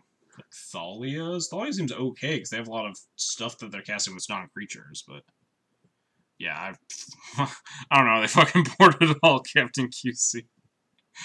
I am totally flying blind here. Oh man, if we put Chalice on 3, how do we lose? I don't have 20 seconds to board out 4 cards. Shave Thalias. And... Revoker, we'll do that. Yeah. Chat knows what's up. They do have some number of cards I want to be naming with Revoker, namely like Mox Diamonds and some number of Planeswalkers post board. Stopri and Liliana, they have Baloths. Good call. How much No Fear do I have? Probably not a lot of No Fear. God, alright. Just wasn't destined to win these games, huh? So let's play Pernicious Deed. I don't think so. There are Mox Diamond decks, so probably not.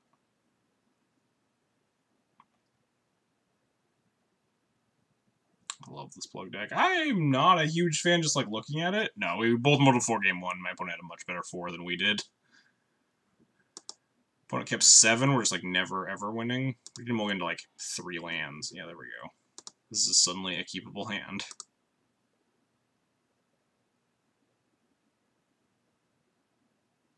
Yeah, that 7 seemed like pretty risky against the Abrupt Decay deck, especially like post-board Green Sun Zenith for like Rexage, Knight of Autumn, whatever. Do I just want Mana Denial here? And like more lands to play. I think I honestly want to top this. It's like it makes for a good turn 2 as well. Just port them into our turn 3.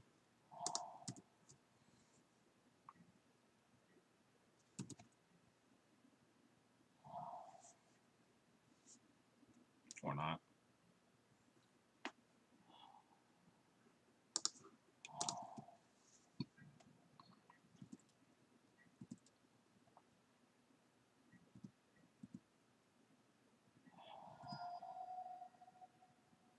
Someone explain 3 2. I have not done any of the math on fucking Sylvan Plug. Patrick. I guess we just judgment this library.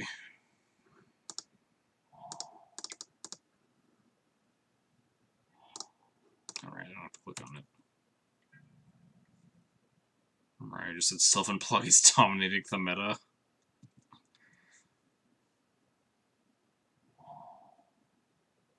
Sure, Wasteland me. We just Wasteland them, right? Or just Flicker this Mox Diamond now.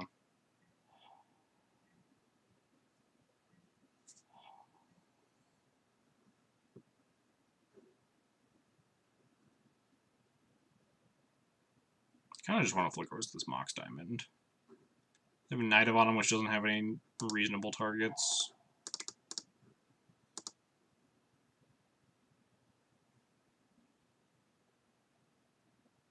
Gonna play 4 Spellpierce with sideboard Annul at Syracuse. Is Annul just bad, whatever that colorless ceremonies rejection, Patrick?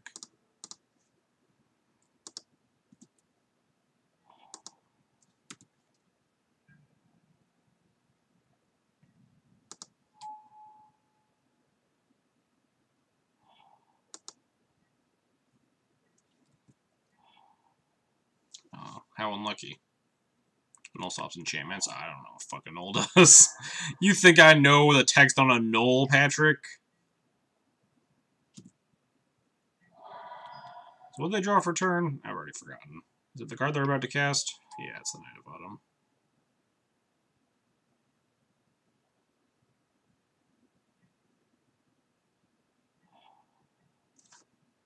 Man, they get to keep this Courser through the Cataclysm? Unbeatable.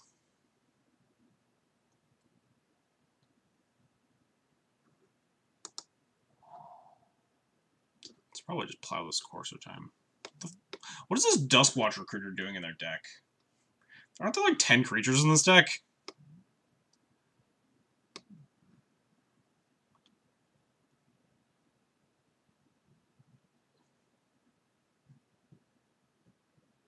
I only know it from my last marriage. Yeah, I was thinking about plowing this Courser in the draw step. Yeah, Duskwatch Recruiter seems like pretty terrible. We just like waste port, but then they still have enough to Duskwatch. I don't know if I want to waste. I do know I want to kill this Courser. The Shy seems like such a weird one-of, because all the one-ofs are green, right? Because you can green sun into them, and then just like sometimes we'll find this Shy, I guess.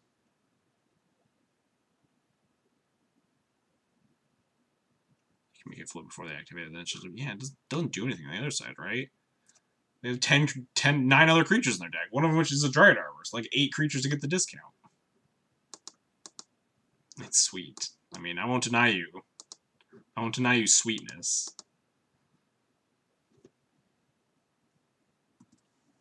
It's just a question of how good it is. If you want to have fun, that's fine. Like, we're just planning on, like, trading with this Knight of Autumn. Let's figure out what we're doing in my opponent's draw step here.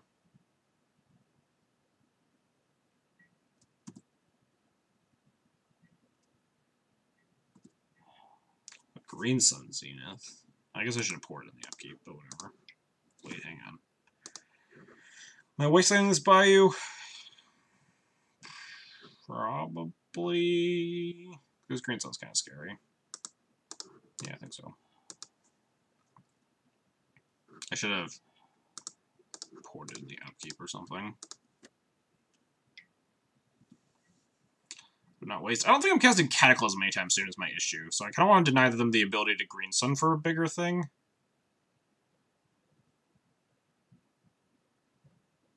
I guess I could have wasted next turn if that was my plan.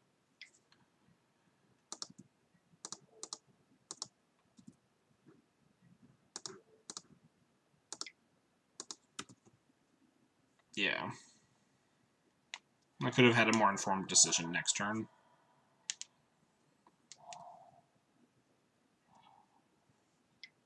Duskwatch Recruiter.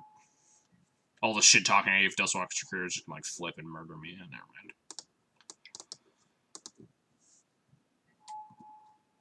What am I tutoring here? Just Batterskull? They have one card in hand that isn't Green Sun.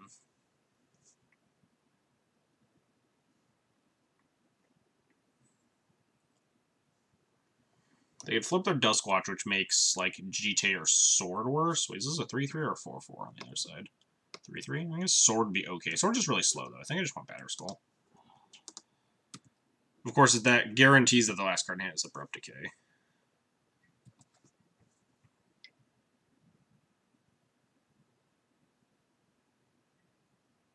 Green Sun. I have no idea what this is about to find. Oh, that's pretty rude.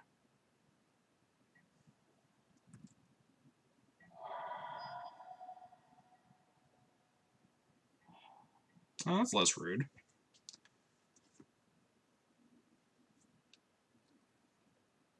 So if I path this, this guy won't flip, and that's good for me.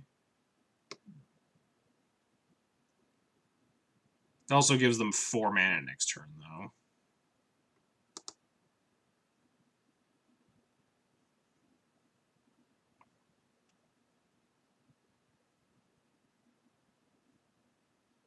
I think you wanted to flip. Like, maybe I do, honestly. It's just like a 3-3 on that side. Just does actual nothing. You can't even dig them for their 5 other creatures in their deck or whatever. Yeah. I'll just let it flip.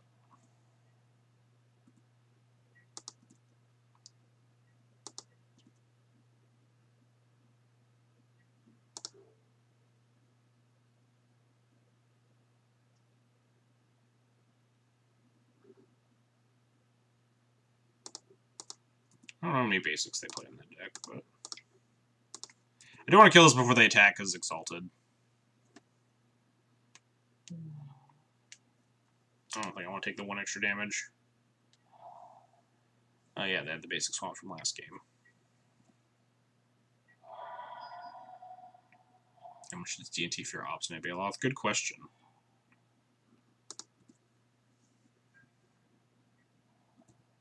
Well, let's hope this Batterskull carries me some of the distance here. Until my opponent casts like a Mirren of Clan Neltoth, or whatever the fuck that card is. Oh, this does not bode well. Green Sun. Green Sun X equals 4. This feels like a Mirren of Clan Neltoth. You got it. Well, if we draw a 3rd land, we can pick up the Batterskull in response, right? Called Shot. This stream is nothing but called shots, Honto.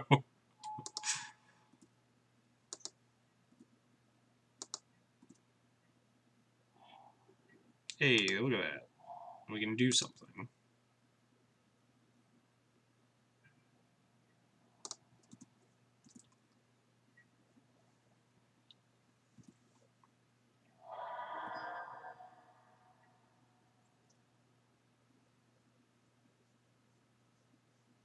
This mana base feels ambitious to me. Is anyone else getting that feeling? Maybe it's just me. It's like the 4 basic, 4 wasteland, 3 ancient tomb, like Quasale Pride Mage deck.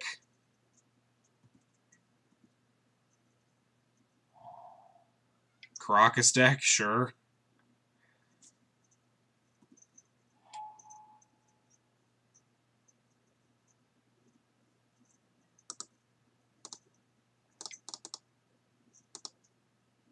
And a Volrath Stronghold.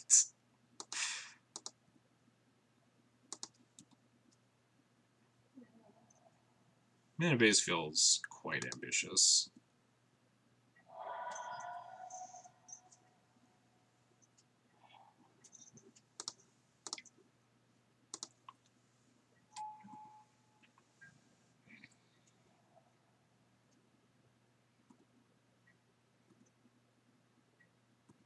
Yeah. The 7 colorless source. How many other lands like don't cast white? Don't cast white spells. But then they also have a Caracas, which like doesn't cast most of the cards in their deck.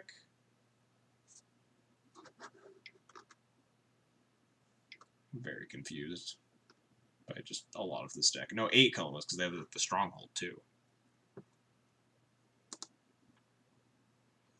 I don't even know what this one is. Deluge X equals 2. Oh man, they're gonna buy back the Knight of Autumn after I put in this Batter Skull too. What a jerk.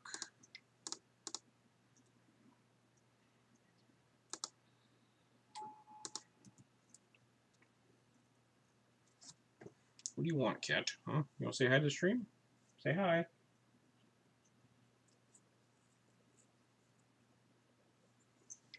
Whoa. This is just like, I don't know what's happening. Ah, the classic Rex Sage, sure.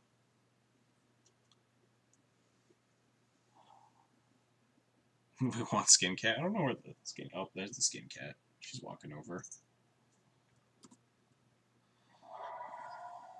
It feels like we're dead here. Feels like we pretty dead.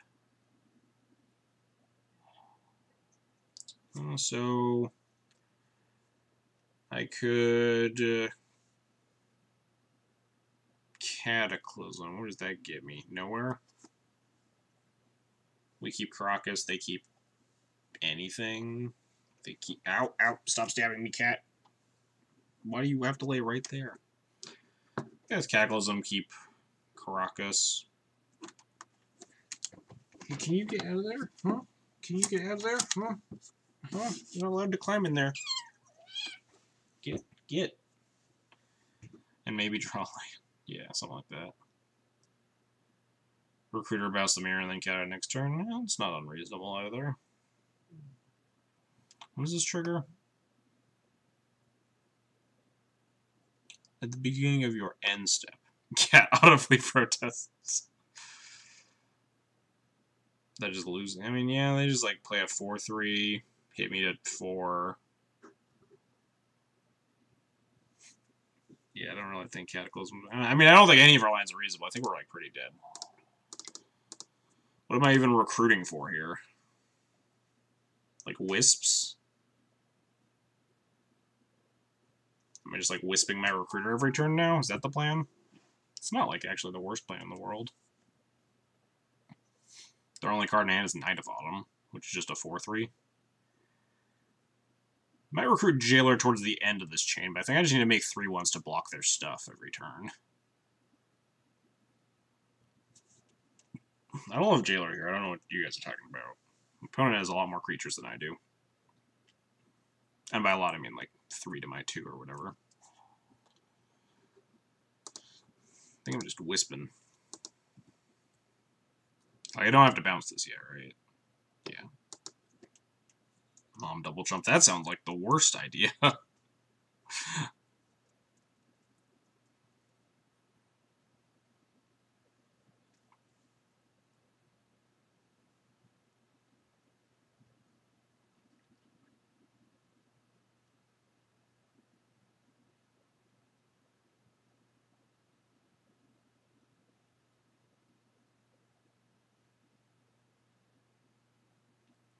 Waiting for something. Sure.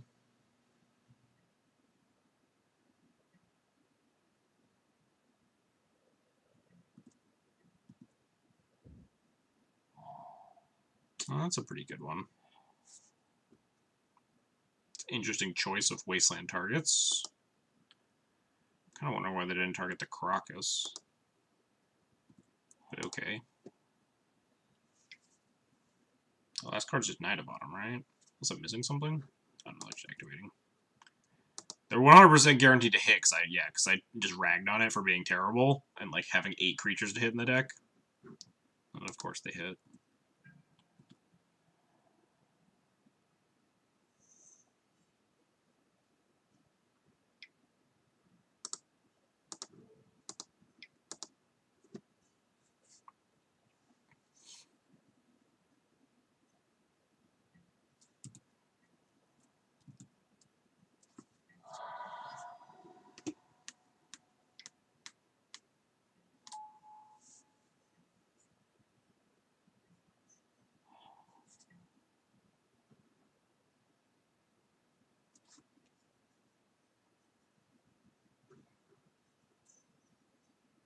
So now they get their mirror in, because they can now replay their Wasteland. They literally can't fuck up. So we're probably dead. Well, if we started praising our opponent's choices. I think this is bad karma because I keep making fun of my opponent's terrible cards. Hey, Yanni, thanks for the raid. Hello, hello to all the viewers. We're getting our butt kicked here.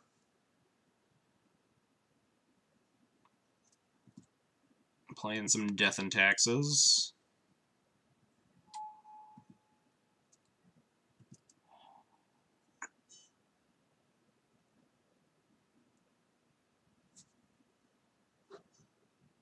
Just gonna keep grabbing Flicker Wisps.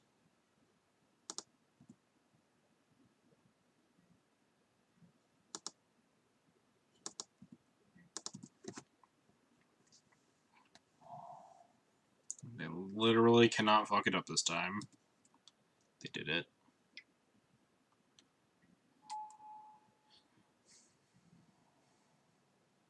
Yeah, I have to trade everything or I die. Yeah, alright, we're dead. I've had enough of this particular game of Magic. It was like, what, Molda 4, Molda 5 or something?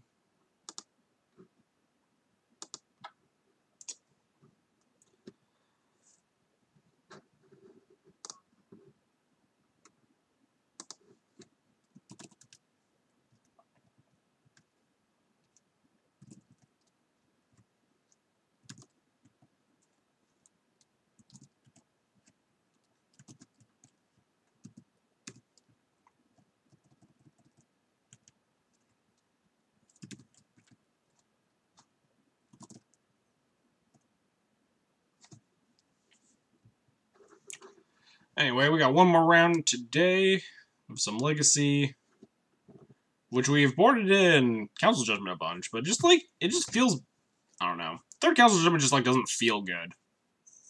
It's a card that you want in a lot of matchups, but for some reason, like, it's just clunky. It was like good that game that we drew it. It was a lot, it's like a lot more situational against something like Miracles, but against all like the various stompy strategies, Council Judgment's always good. Against Sneak, it's like okay. It's typically only for when they like show and tell Omniscience and you try to like wisp the Omniscience out, untap, and Council Judgment it or something.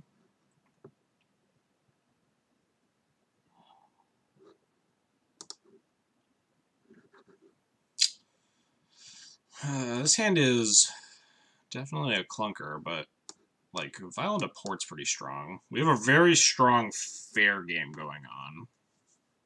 I might keep this. This is like on the lower end of keepable Vial hands, but I like it more. I like it a lot more than like the one-landers. Let's keep it and find out. We're already like 1-3, so it literally does not matter if we win or lose here. I think on the play this hand is probably good enough. Violent Apport is like a pretty strong start, and we have a lot of powerful tools. I play a lot of Stoneblade, and I keep going between 2 and 3 Judgments. It's definitely good and definitely clunky. Yeah, that's my issue. Especially in Death and Taxes. Like, Death and Taxes is not the best Council's Judgment deck, for sure. Death and Taxes plays the card out of necessity, not out of, like... Oh man, this is a terrible hand to keep against Burn. Well, at least they're just spiking me. I guess we also have this GT, so maybe it's not terrible. We have, like, Brightling GT. Alright, maybe not. It's only a slow hand, but... maybe, like, not actually horrible.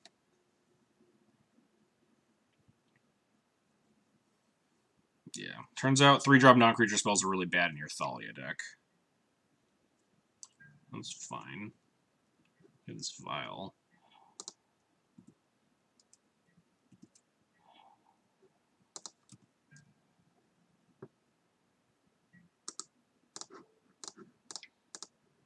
What if my opponent attacks into this Vial too? Just like no fear.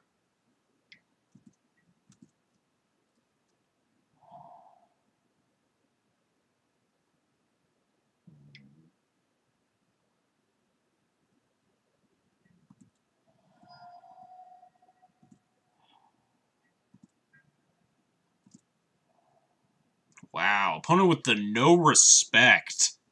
No respect that I have anything on this Vial, huh? If I had a Thalia, I think would I have put it in? It's probably like the good plays to put in the Thalia, right? Because you shouldn't make plays assuming your opponent's not good, right? The optimal play is putting in the Thalia because you think your opponent's not going to attack anyway.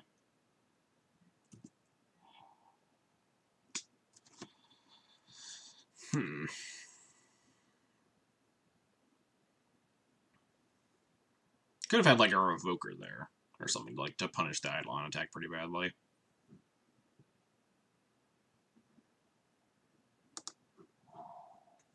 Am I casting anything? What are the odds we die from 12 here? I don't think I'm casting anything. My plan is probably just like Brightling, right? Brightling, untap, lifelink, GTA equip is just game. I might not even port, just to protect this Brightling better.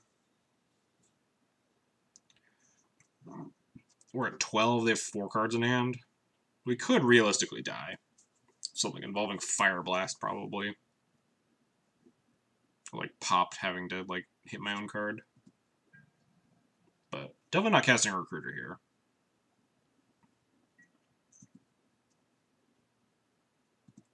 If they attack, you have to block. Yeah, more or less.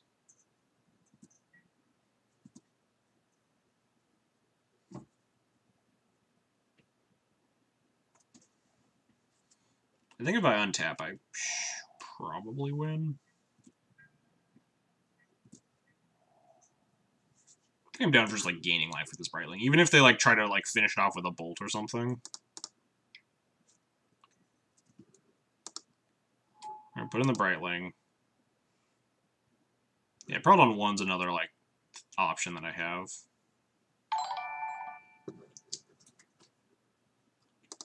Oh, nope, that's over here. Try to move this over here now. Proper Polygon, thanks for the follow, appreciate it. So we declare blocks.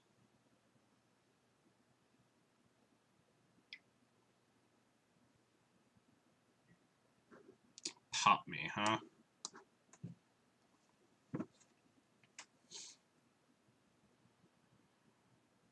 Kind of just want to wasteland my own wasteland to just take 2 here, just so we will be able to equip this GTA still, because the GTA is pretty important here.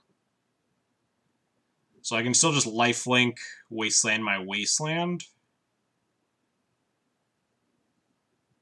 Waste their fetch. What does that do? Why am I wasting their fetch? Oh, because it's like strictly better than wasteland. Oh, it's not. If they just let this pop resolve, they actually take 2 from this fetch land, right? So, like, doesn't do anything.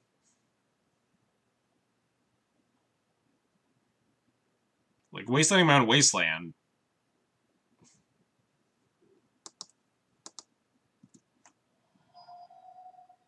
Shuts off a landfall. Yeah, I guess it shuts off them, like, Searing Blazing me, but...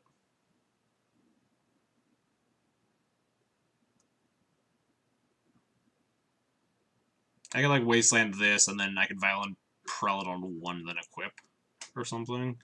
Just, like, make sure they're dead.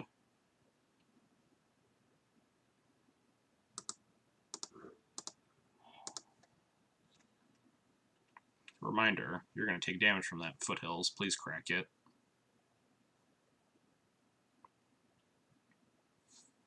Because if I just equip the GTA attack, I could, like, lose to Bolt. So this does shut off Searing Blaze, so maybe it's just worth it, since we're probably not dead. Did, like, Bolt, Fire Blast as their last cards?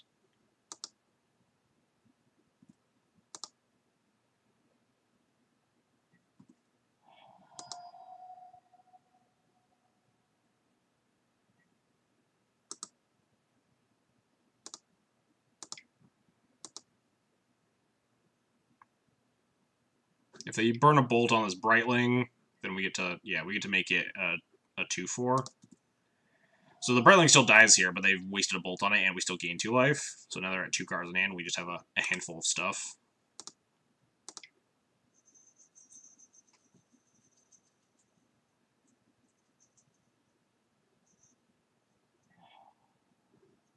They're Fire Blasting the Brightling? Jeez, why didn't they lead with this one? You don't need to bolt it if you're Fire Blasting it. I'm gonna fuck this up real bad. They're so dead now. Absolute madman indeed. Opponent is an absolute mad lad.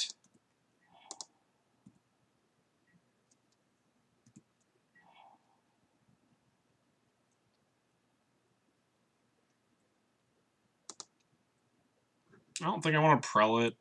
I think I just want to, like, wisp this Eidolon or something. Porting suddenly becomes a lot better after your opponent casts Fire Blast.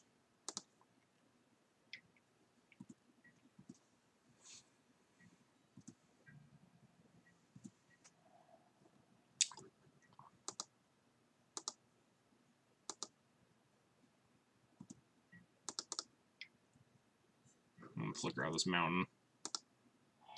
Play around a Lightning Bolt. Got another bolt for this wisp? Deal. You're not gonna win this game, opponent. You're really not. I'm sorry.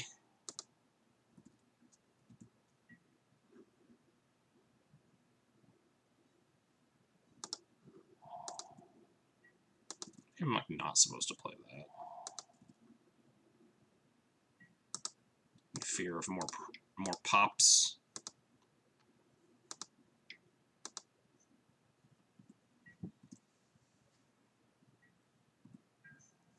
How many bolts have they cast? Just 2? Now they're attacking? What was with the not attack last turn, but then they're attacking this turn? Whatever. Get your Eidolon. I don't need your shit. I'm just gonna prelate on 1 here, and then equip attack, and that should be game. Alright, cool. Don't even need to prelate, they're just dead. Well, that was a mess. We got there, but it was, really messy in the process. Definitely want these. Council Judgment is a card that you vaguely want against Burn, but it's one of the matchups where, like, it is definitely at its clunkiest. But it's a card to beat, like, Ensnaring Bridges if they have them, Sulfuric Vortexes. Like, it does exile their creatures in a pinch, but it's mainly for stuff like Sulfuric Vortex. Figure out what I'm cutting first. And we'll go from there. Opponent really threw that one in the trash can. Yeah, I'm not sure if they had played it a little bit better, maybe they could have gotten there, but they really played it suboptimally, for sure.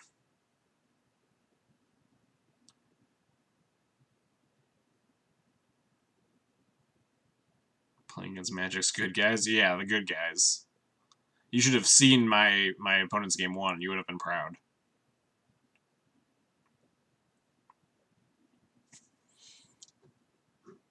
So Ballista's bad. We can play 1. They don't attack when they have the Bolt Declare blocker. They do attack when they don't have the Bolt Declare the block. Yeah, exactly. I don't know what their plan was. Opponent high as fuck.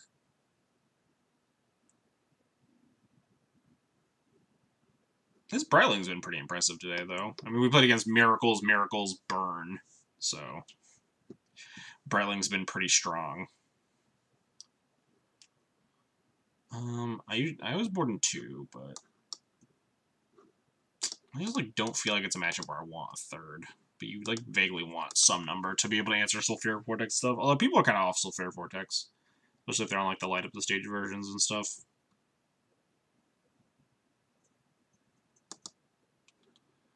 What can we shave?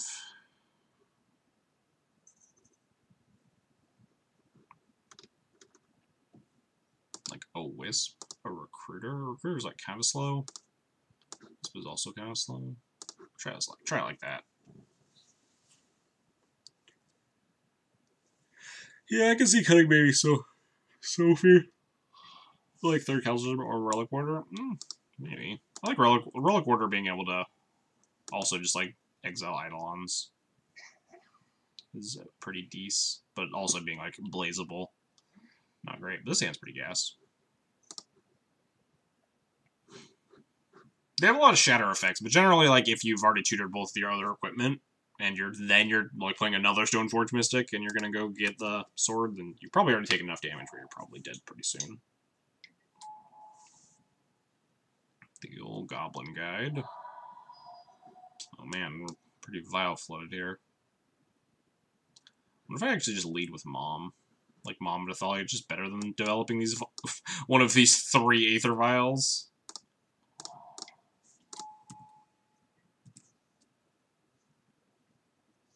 Yeah, exactly. That was my point, Luminol. Like, searing the Mom, then they're less likely to have the searing for the Thalia.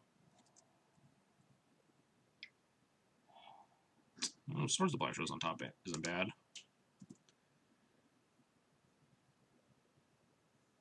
If they kill the Mom, maybe we just, like, Vial plus Plow's Guide.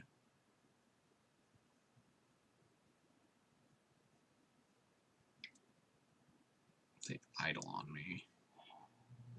Skewer, sure. Yeah, we're probably just gonna Vial into Plow now, because that also lines up us being able to play Thalia with Caracas Hope.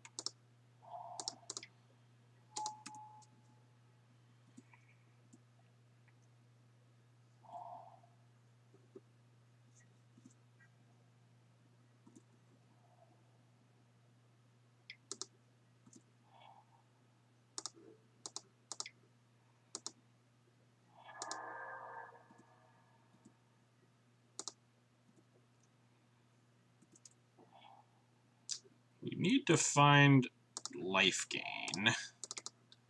It's our next course of action. We need to be able to gain life. My opponent's at 22, we're at 13. They only have 3 cards in hand, but... You find Stoneforge, Brightling.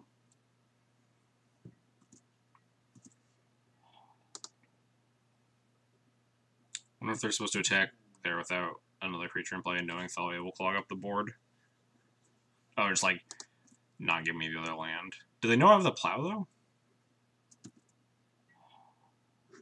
Relic Quarters. Decent here. It might just be like a bear. Just start attacking. I reveal. Oh yeah, I did reveal it. Yeah, that's true. Maybe not. Although with how my opponent navigated that game 1, I doubt they're thinking that far ahead, right?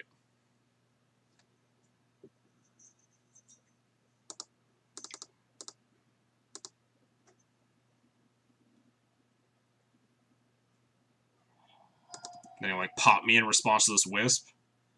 This would be an opponent who kept in pop.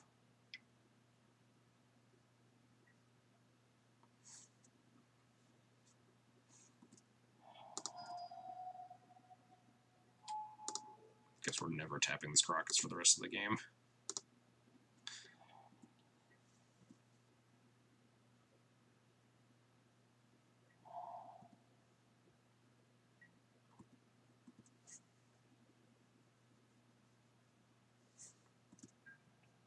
Yeah, I'm pretty sure I'm just beaten down with this Relic Order. Beat down mode and get. We have like Wisp if we need to Wisp it or something.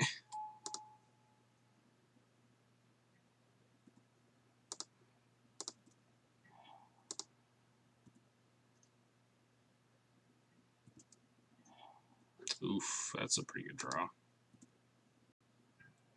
As long as we don't die this turn, the game is probably over.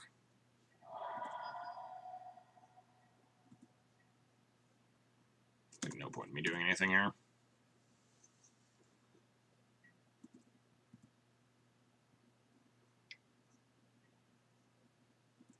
Deal.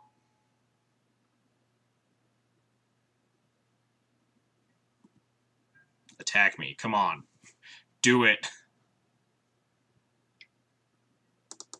Deal.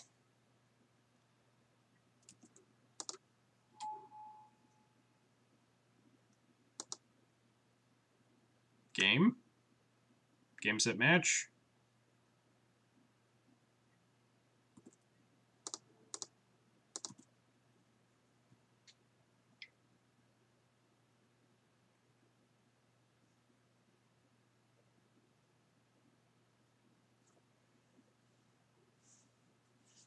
what's happening. Gonna smash my Aether Vial. Alright, well, if their last card in hand is Fire Blast, we still win the game, so sure.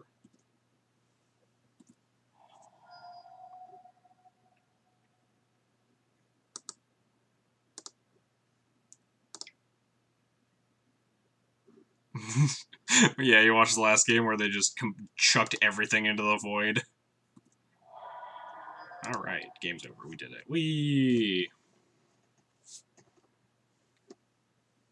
Oh, you get to see the kitty there.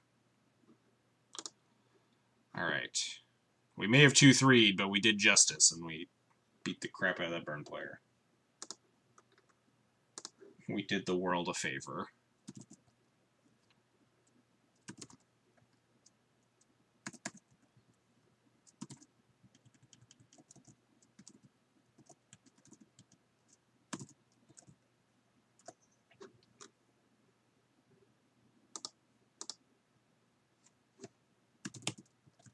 Alright, so kind of a weird set of games today. What do we play against? Miracles, Sneak, Sylvan Plug, and Burn. So, like, a pretty weird assortment of stuff. The thing that stuck out is that, like, Burn's not the bad guy. I have the great equalizer. Burn's not the bad guy. It was just my opponent needs to learn a little bit more about how their own deck works. And also how my deck works.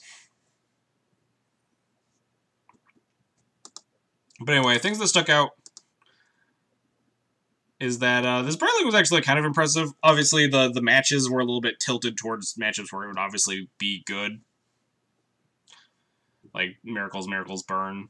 Even, like, Sylvan Plug, like, the weird, like, clunky, stompy decks Burn League's usually pretty decent against. Less so against that one specifically, but, like, not exactly a common matchup. The other things is that I kind of hate Third Council's Judgment already. Like, I figured I would, but just, it feels really bad.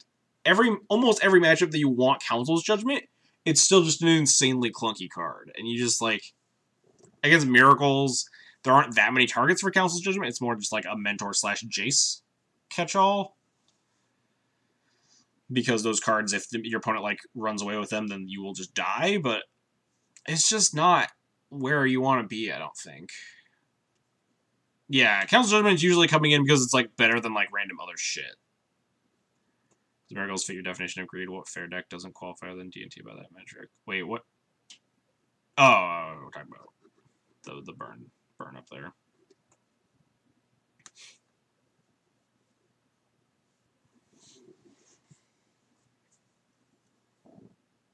Does Burn? I guess Burn probably just have a good Miracles matchup. Just doesn't have a good, like, not a good Price of Progress. I think that's, like, the specific card that's attacking the greedy decks, right? Is like you're just, like, Price of Progress in Grixis control and Delver players. Miracles you're just punishing because they can't clock you.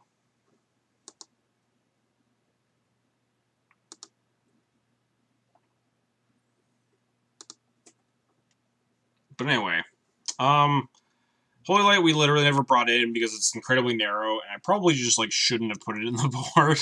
Every time I put in Holy Light, I finish the league, I'm like, wow. A, I never brought in Holy Light, and B, God, this card sucks. Try Dusk Dawn. I think that card is also very bad.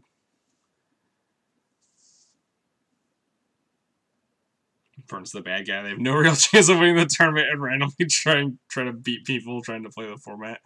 It's a fair assessment, I suppose. Like the one guy that belched Static in, like, round 9 of Eternal Weekend or whatever. You don't know until you try it, man. I mean, I've cast Dusk Dawn before in Modern. I don't really think it's where I want to be in Legacy.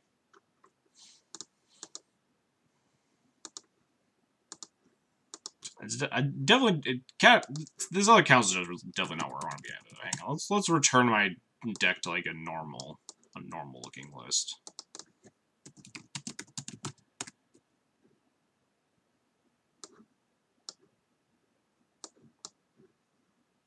It's better than Holy Light. I mean, it's not a high hurdle, and it definitely is, like, not good against the same decks, right?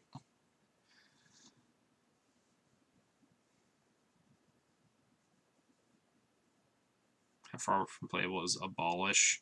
I think did you mention this card before? I did like completely glossed over it. Abolish.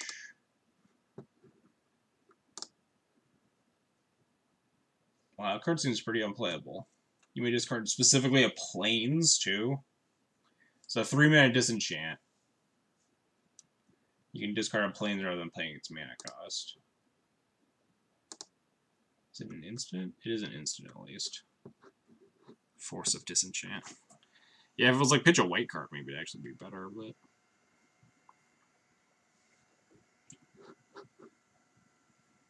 This card seems pretty attractive. I'd probably just like cast Disenchant over this.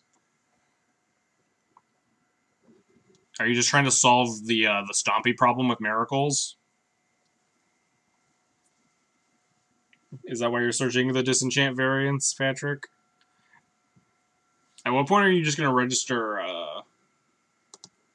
What's the white enchantment that blows up all enchantments and artifacts? The one that like Dredge plays.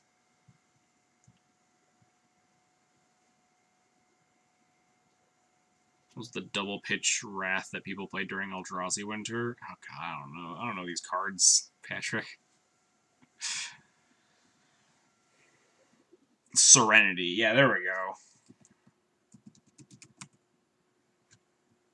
Yeah, at this point we're talking about Miracles. Like that's the problem that Patrick's trying to be solving. Obviously, D&T's not going to be casting Serenity anytime soon in their Aether Vial equipment deck.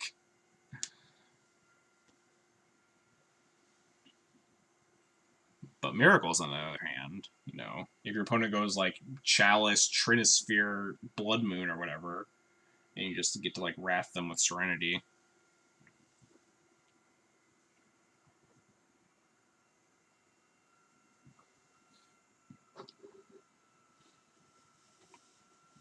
Is there a Serenity counterbalance to matchup? Oh yeah, that's fair. Because you are blowing up your own counterbalances for whatever that's worth. But this is probably worth relatively little, since you're boarding in Serenity against what? Death and Taxes and Stompy? And Stompy decks? That's like it? Serenity maybe isn't that far off of playable. I hate to play it versus D&T, then they have the one Relic Order. I mean, then you just, like, kill the Relic Order, and then you get it back, and then you blow up all their stuff, right? Easy peasy. But anyway, I tried them. So I tried these sideboard changes for like one league, and they were pretty unimpressive. And I don't know what problems I'm exactly trying to solve yet. Is the main issue. I was just like going over my stats. Like maybe I don't really need to solve a problem. I feel okay in like most of my matchups with a list like this. So I kind of like the Brightling, especially online. Spirit Keeper is more of a paper tech choice. Although Spirit Keeper is also not bad against Grixis Delver. If that's a deck I want to be teching for. But maybe I'll just like keep playing, try to get a finger on the pulse of online Legacy to see where things are headed. I don't know where the format goes after Stompy decks, right? Zero Mirror Crusader is no fun. Mirror Crusader is like not very good right now.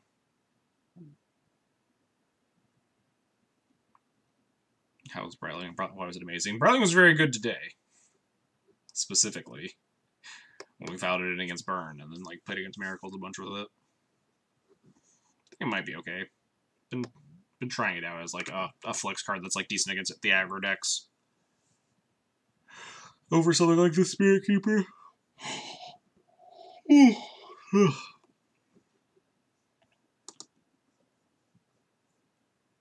guess we'll see this weekend, right? This weekend we'll get GP, what is it, Syracuse? Something like that. We're finally getting, or not GP, SCG, I mean. SCG Syracuse or whatever it is. Which is a Legacy Open. And we get to watch some Legacy and watch people like probably play a bunch of Stompy decks and then play whatever decks beat the Stompy decks. Come to Syracuse and shape them out. Yeah, fuck that. Syracuse is so far away. My Magic travel expense has been blown going to Niagara Falls in April. Displacer is cute tag. Yeah, Displacer was like kind of fun for like those couple of months before we got to Conspiracy 2. Sheen. Yeah, I laughed at that article, Patrick. Sheen unironically suggested Grixis. Yeah, everyone was like, Phoenix, best deck, Phoenix, best deck, Phoenix, best deck. Sheen was like, yeah, Grixis control. It's like, really? Really, Sheen? You gonna be at Niagara? Yeah, I'm going to Niagara Falls, Hondo. I'm gonna be at the GPNF. Quick random question: if Thoughtseize was white, would you play it over Chalice? Probably, yeah. Yeah, Chalice is mostly like combo / miracles, and I'd love Thoughtseize in both of those matchups, and probably others too. Yeah, I'd probably play white Thoughtseize in a heartbeat over Chalice, honestly.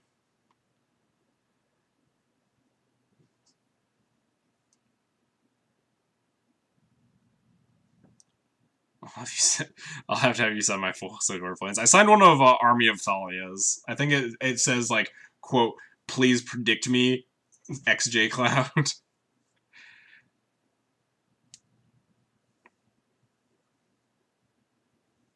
The color pie cries to that question, yeah.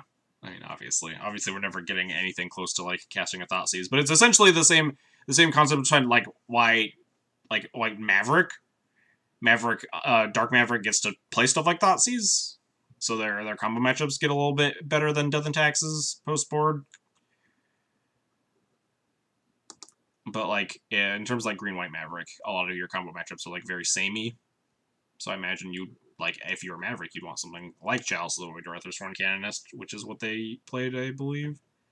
Just play Tide Hollow. I mean, if Tide Hollow was 1 mana.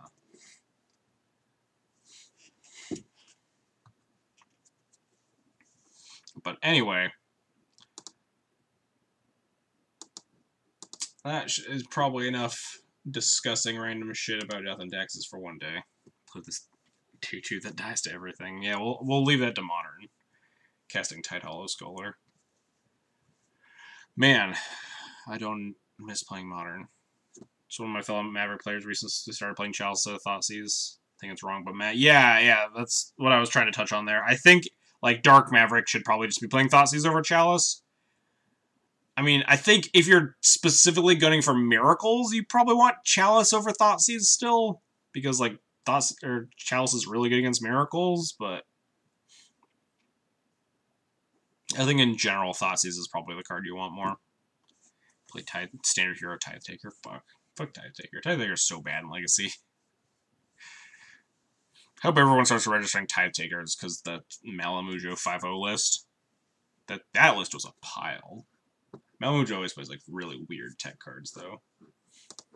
Anyway, I need to find someone to host. Who's playing Legacy tonight? Oh, Mario's on. Classic.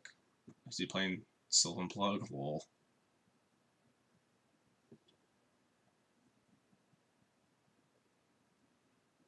Currently getting mauled to death by a True Name and a Gurmag. Anyway. What exactly does Tithe Taker attack against? Yeah, nothing! I played it in the I had a donation deck list, which was Tithe Taker, Death and Taxes, and the end result, like, I sat down at the end of the matches that I played, and I was like, these cards are just, like, really bad. No one cares about this in Legacy. You're barely playing around anything by, like, the only people you get are, like, people that don't read the card and, like, don't crack their fetches or something, or, like, don't cast plows on your turn. It's great against Reset High Tide. I mean, I guess that's fair. You're not incorrect in that assessment.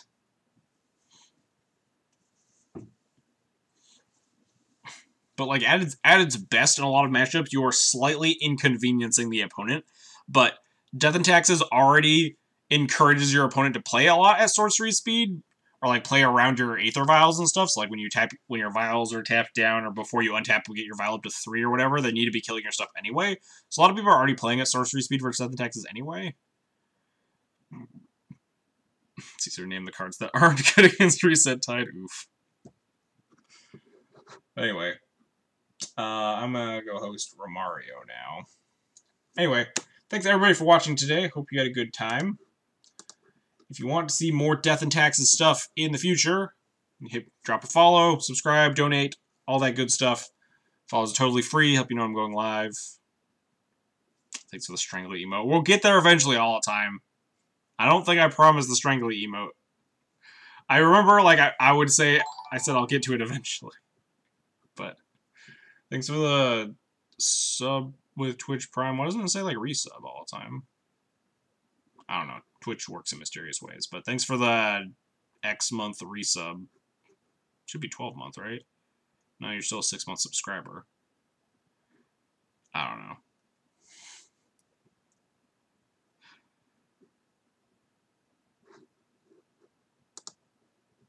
I honestly don't know why that happens. That's happening all the time. But anyway, deal with that at a later date. Not a year starting cheating. Outplayed all the time. Anyway, subscriptions get you a sweet Thalia emote, as well as other emotes that are in the works eventually. Donations, I do donation deck lists if you want to see a deck get played. We're playing Blue-White Stoneblade sometime next week. It has a donation deck list, so we'll be messing around with stuff if you want to see certain decks. Other than that, I think that's everything. YouTube, Twitter, blah, blah, blah. Links are down below, whatever. You guys know the drill. When is this guy going to play? I'm actually signing off for the night, Hillary. So I'll catch you guys all later.